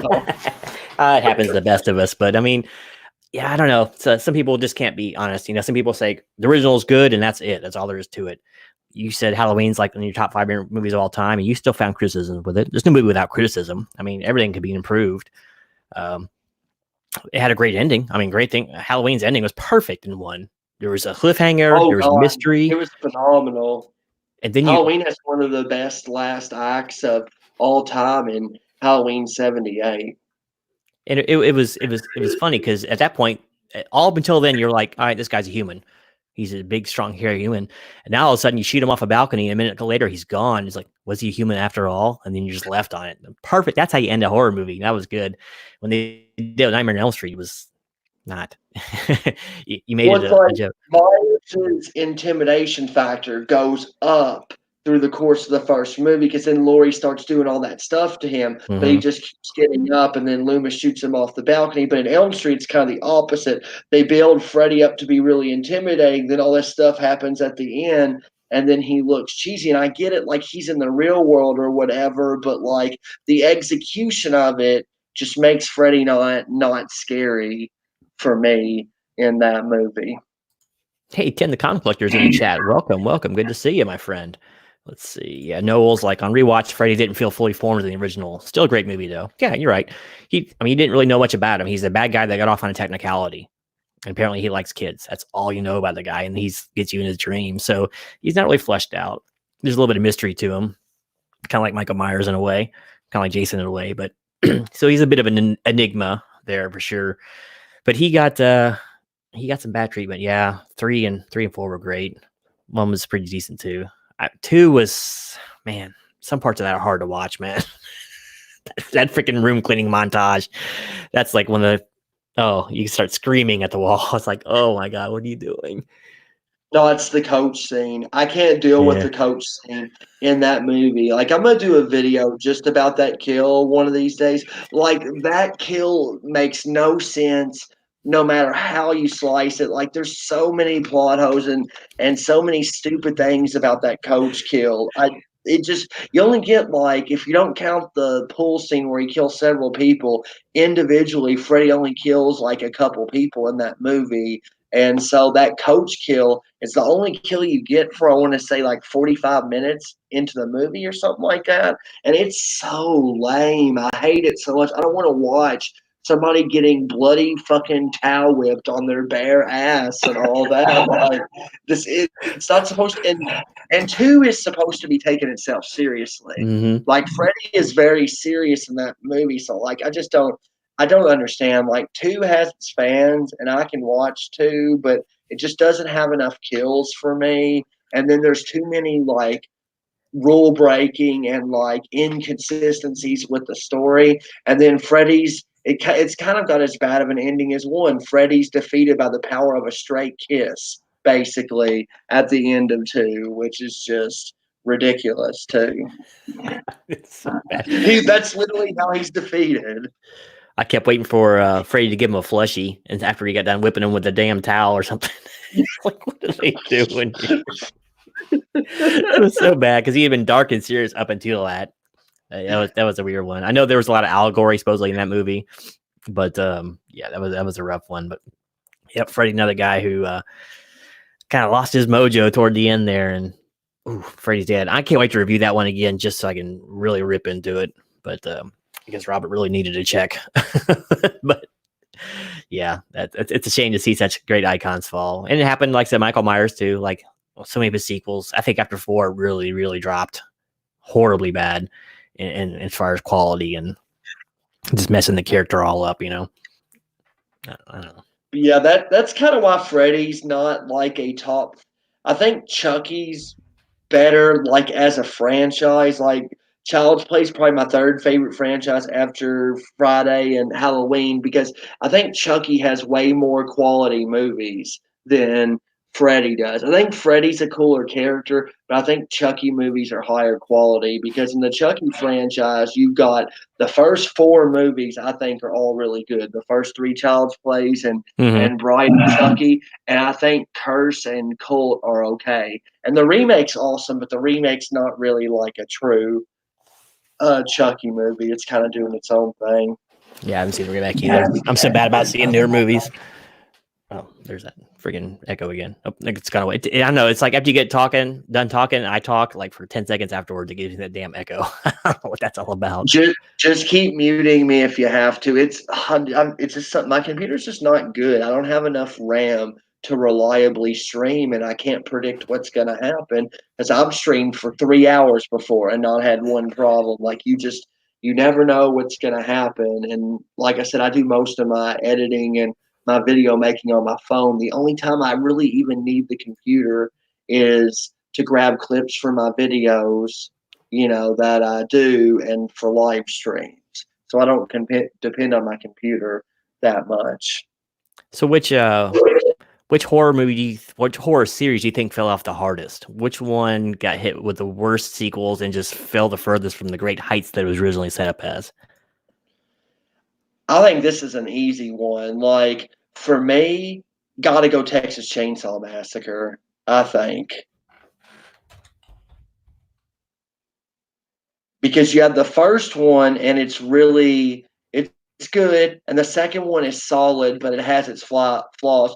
Leatherface is so boring and unwatchable to me. Next Generation is horrendous.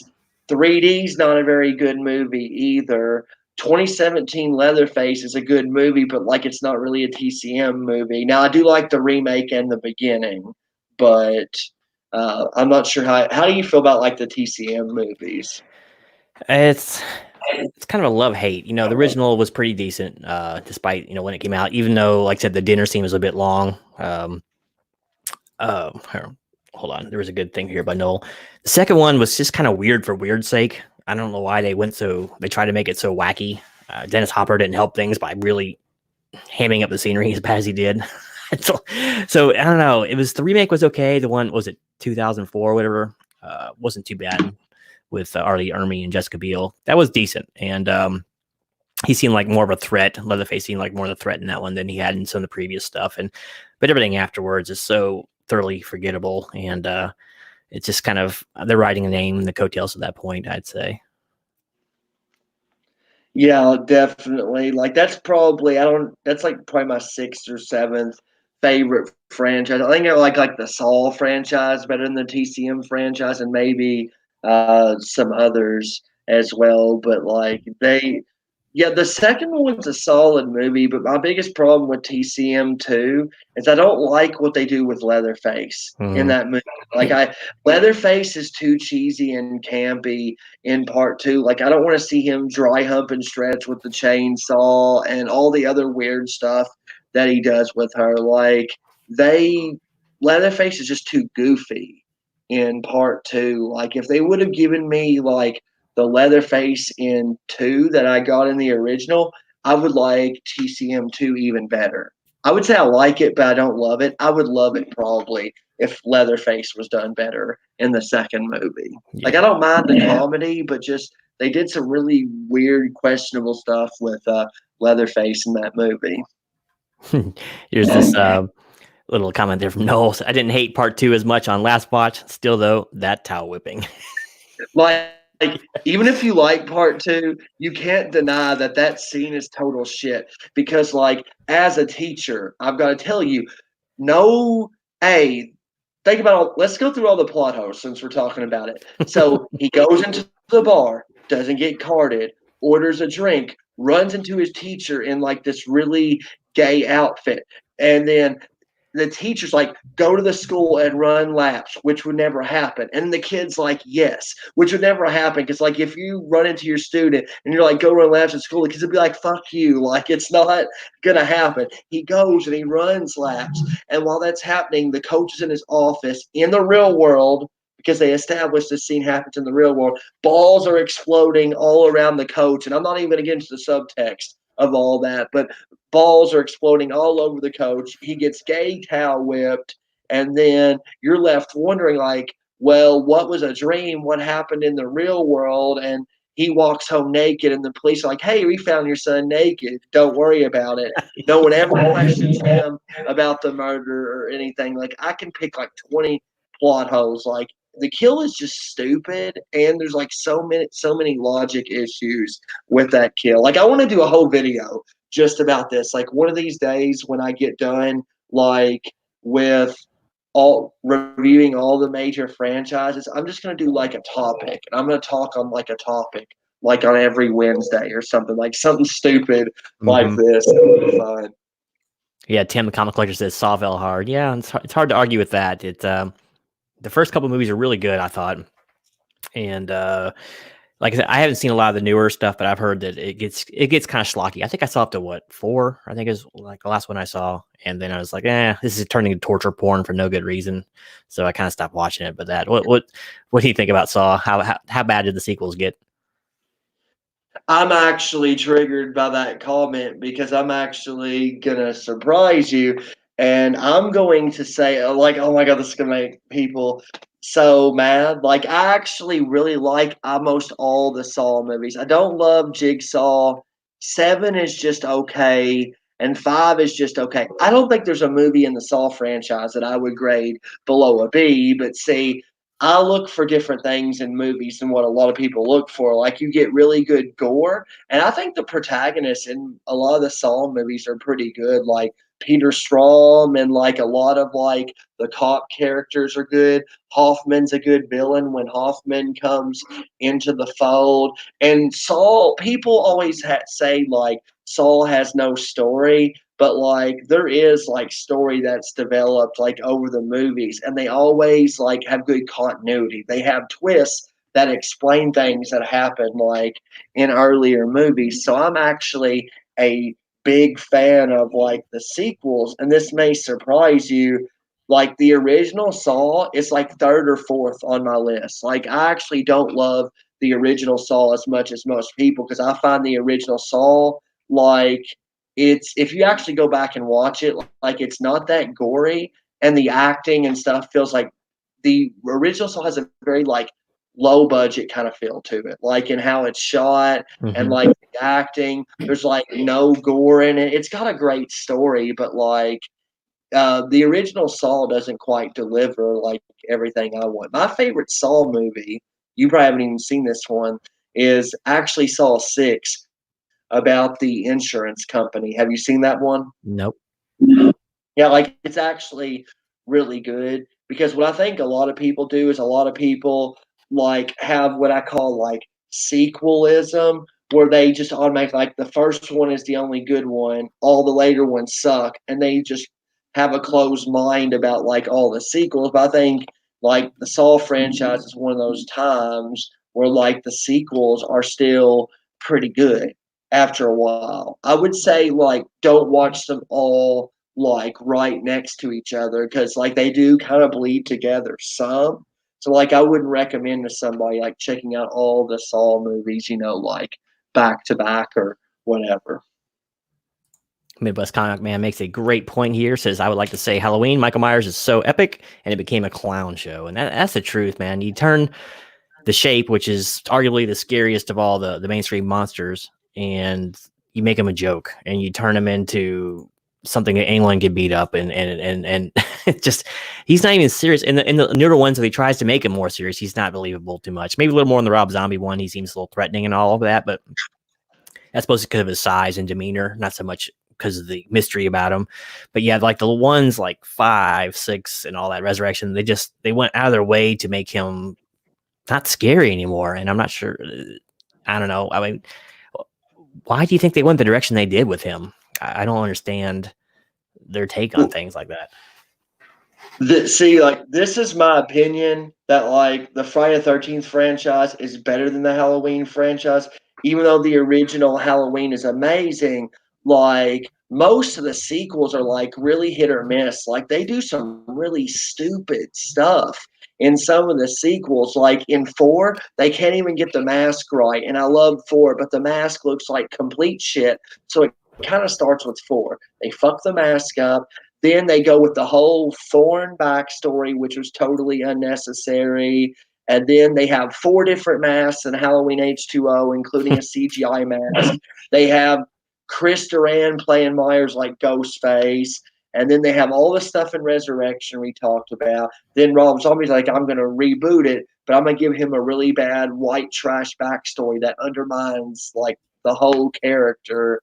So I think 2018 did a pretty good job of kind of getting back to the roots of it. Like 2018 has a couple of flaws, but like none of my flaws with 2018 are with like Michael Myers. Like 2018's flaws have to do with other things in the movie that aren't Michael Myers and how he's portrayed and stuff.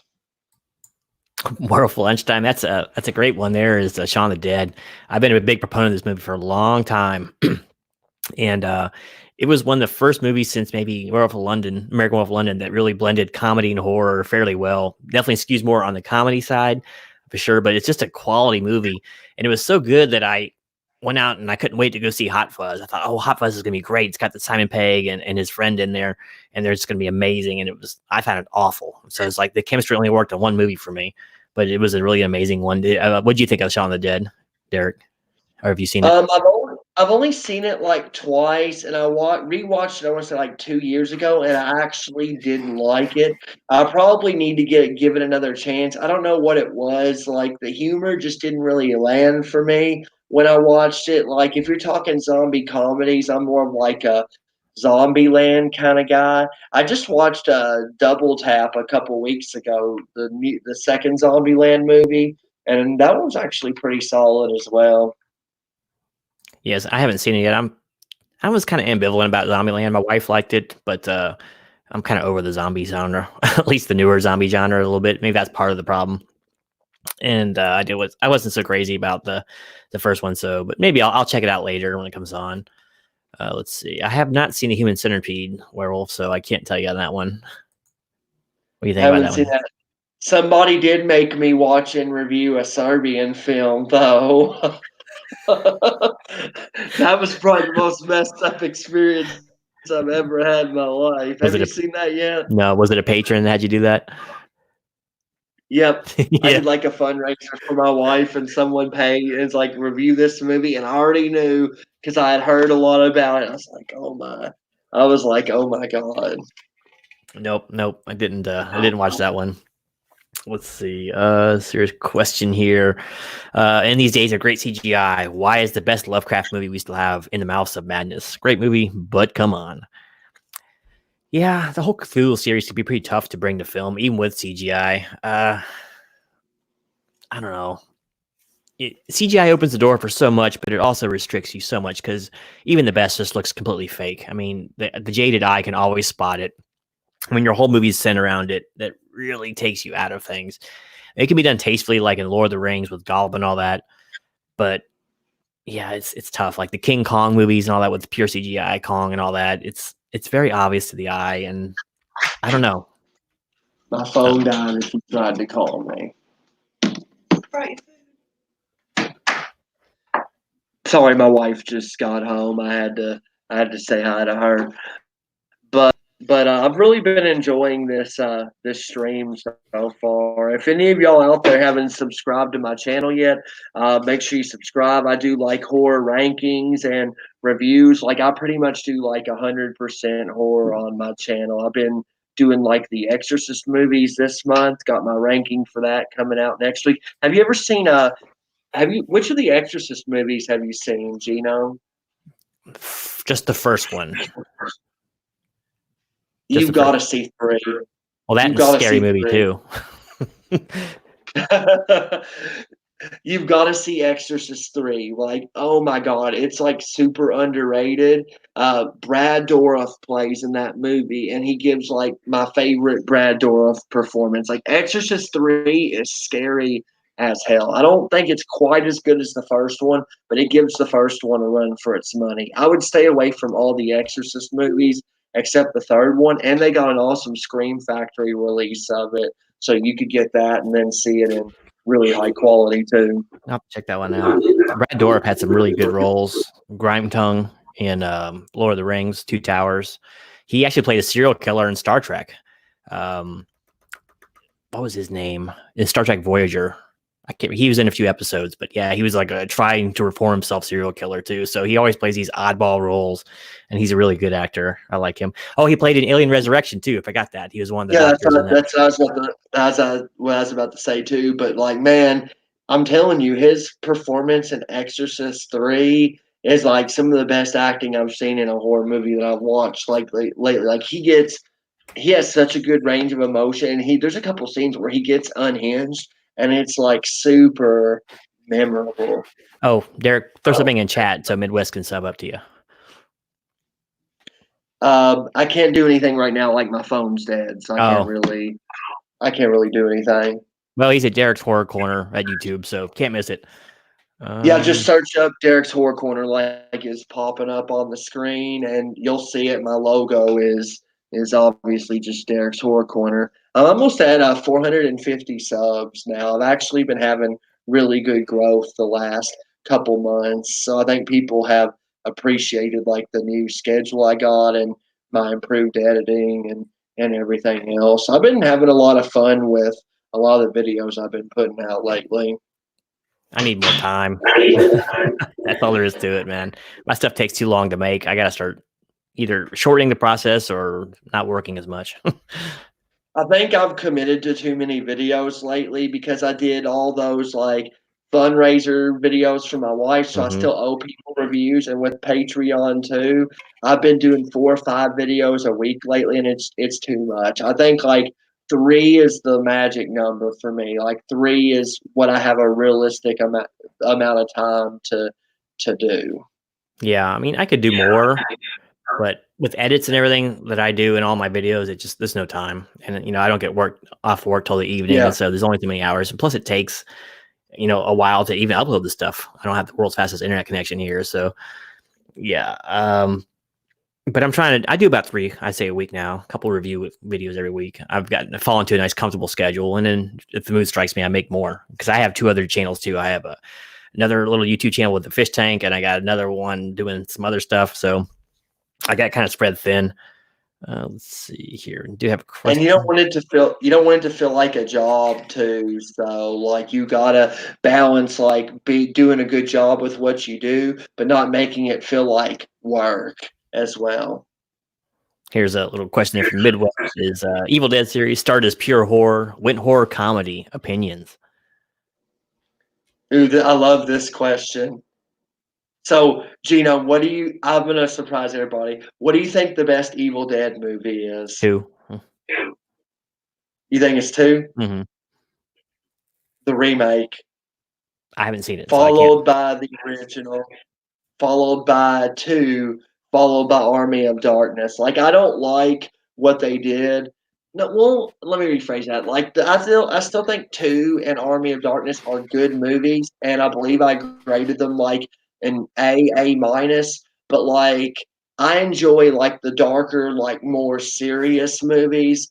It's like they get a little bit too slapstick, like in 2 and Army of Darkness, and sometimes the humor works, sometimes it doesn't. I think Evil Dead 2 annoys me a little bit more than Army of Darkness. So I think in Army of Darkness they know and they're going for full comedy, but like in Evil Dead 2, they're trying to mix the horror and the comedy, and it doesn't always work. Plus, I hate how they redo the first movie at the beginning, and like, I hate that at the beginning of the second one.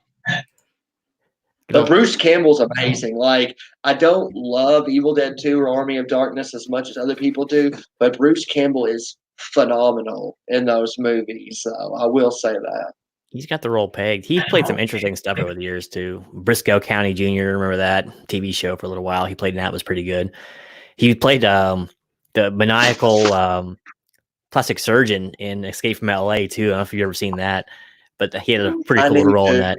Isn't that John Carpenter or something? I don't remember if John Carpenter directed it or not, but it's the sequel to. I feel like that has a big name director to it, but I can't remember. It could be. It still had Kurt Russell in there and a few other people, but yeah, that was a fun movie as I recall. Let's see. Yeah, Superhero Review says our remake is brutal, but good brutal. Gino, you gotta see it. Like, the remake is like one of the goriest movies that I've ever seen. Taylor, can you put this cat up? She's trying to get at this food.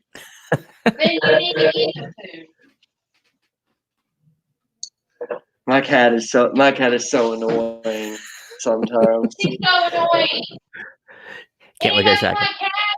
No, we have one in the house already. My wife said, "Anybody want a cat?"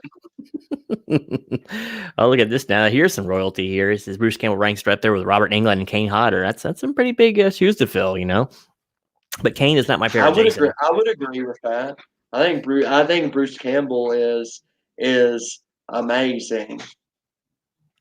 Sam Raimi put out some interesting movies too, like Darkman. What'd you think about Darkman?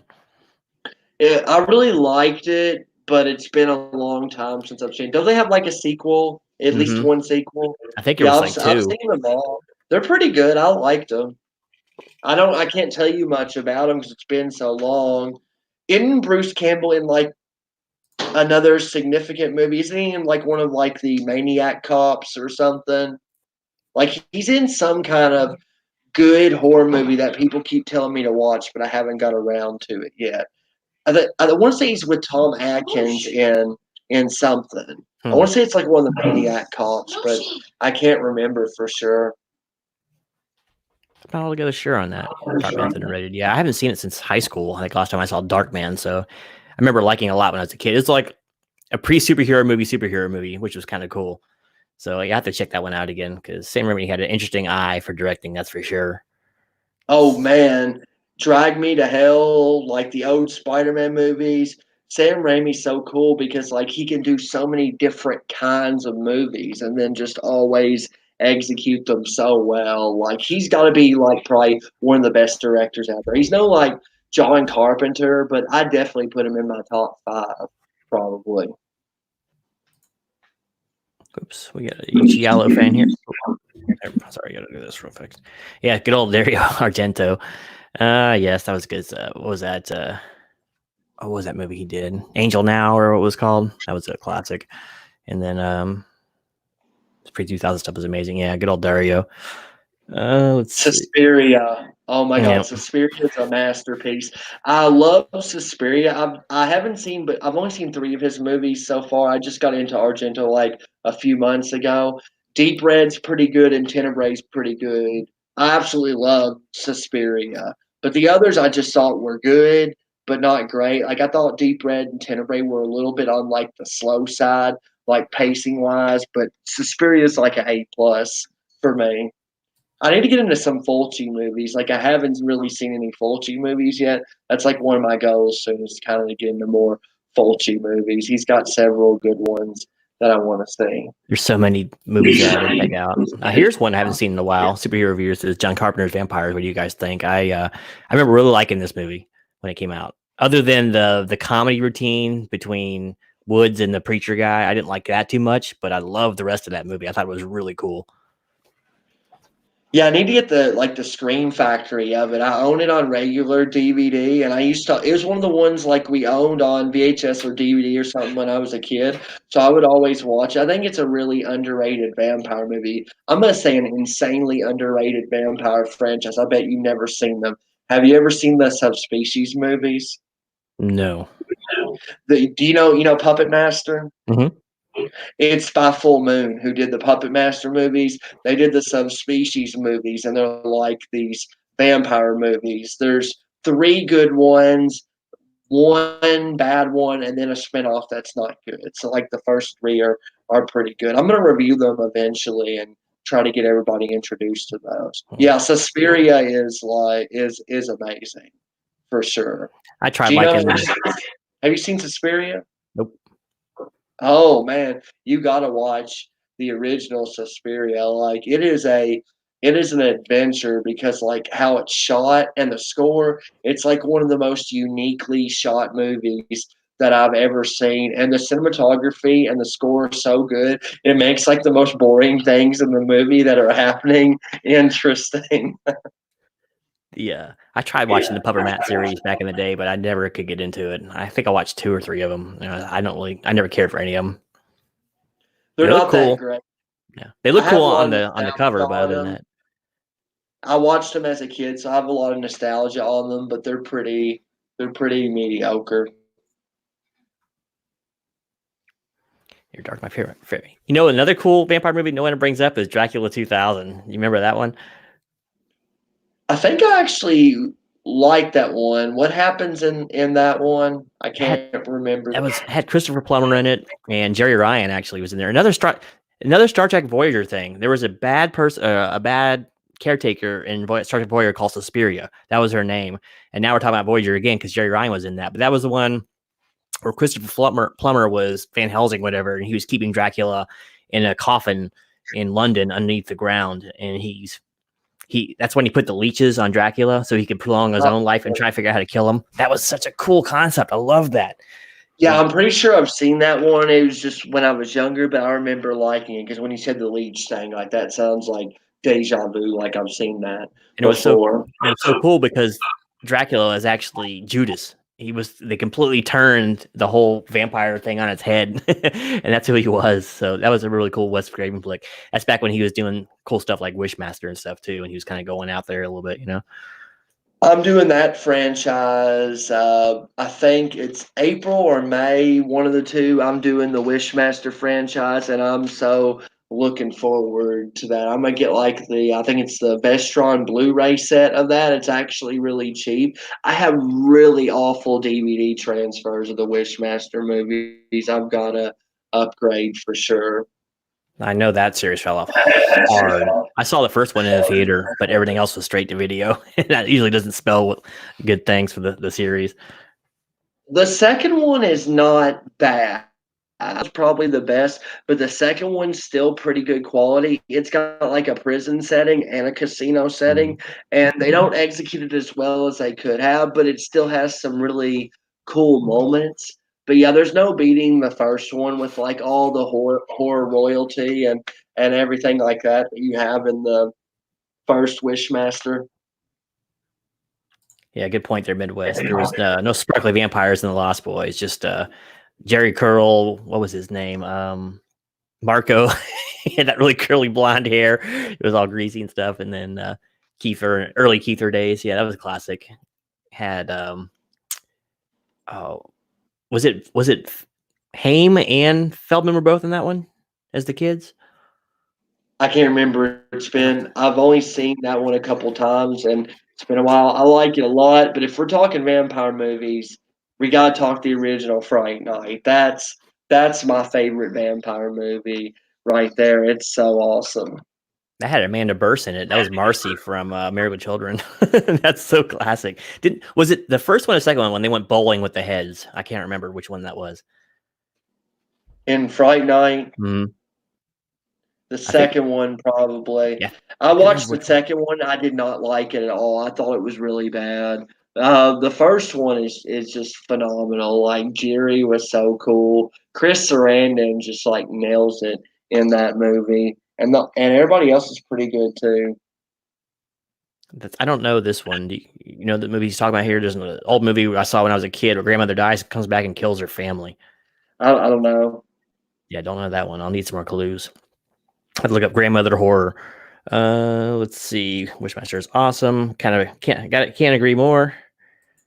And Lost Boys, the best little cry, little sister. Yeah, now shall fall. Yeah, I can still hear the song in my head. Plus, it made Doors popular again too because they had the People of Strange remake too, which is really popular at the time. Yeah, that Lost Boys is one of like the better movie soundtracks. Like you want see now, I'm already starting to play the songs in my head since we're talking about it. All of us are, but yeah, man. So, do you need to get going or anything? I didn't want to. Yeah, I need to eat and stuff. But I always like to stream for 2 hours, and we got done early, so like I figured, me and you could hang out, and we never have problems finding stuff to talk about. So we talked about that towel whipping scene in Elm Street 2 for like 10 minutes or something crazy. And we talked about Elm Street 4 for a long time. You'll have to do my live stream whenever I do that.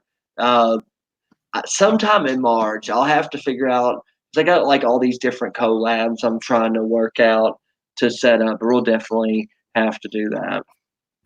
That's funny. We're just getting ready to close up. Midwest. I actually saw Marilyn Manson by accident. He was opening for 9 Inch Nails back when he was nobody, and so yeah, we got to see him back then. But I've never heard that version that he's done. So, all right, man, it's been a pleasure, like you said, as always, to talk about this stuff. I said I kind of rushed us through the top 3 because I knew Aaron needed to get going. It was getting late for him over there, but so it was great killing some time with you, and I'll definitely do the live stream whenever it is you get to doing it, especially in the Nightmare series or whatever series you got. So, for those in the chat, make sure to get over to Derek's channel and give him a like and a subscribe. Got lots of great content coming up. in the near future, and a lot of great stuff in the catalog to go look at. And Derek, is there anything else you want to say before we get on out of here? No, just make sure that if you're someone who normally follows me and you're checking out Genome's channel for the first time, make sure you subscribe to his channel too. He has really good content, and he's a really good host, like whenever we stream together. Awesome. It's been real. Say hi to your cat, by the way, and hope give that cat some food. He's obviously hungry. So anyway, No, she just wants to take mine. Thanks for watching, everyone. And I'll give you one quick last rundown of who we picked. See, Aaron for number 3, his third favorite movie villain was Salem's Lot or Barlow. Number 2, Negan from Walking Dead, and 1 was Reverend Kane from Poltergeist. Derek's top 3. Number 3 was The Thing from the movie The Thing. Number 2 was Jigsaw from Saw, and number 1 was Jason Voorhees from Friday the 13th. My third was Frankenstein / American Wolf in London because of the sympathetic angle. My number 2 was the Cenobites from Hellraiser series, and my number 1 was Michael Myers, the Shape from Halloween. So thanks for watching, everybody. Thanks for hanging out. It was great to see so many great comments out there, and Derek and I really appreciate it. Make sure to check out his channel. Check out MileZee's channel too. And until next time, this is Genome and Derek's Horror Corner out. Have a good night, everyone.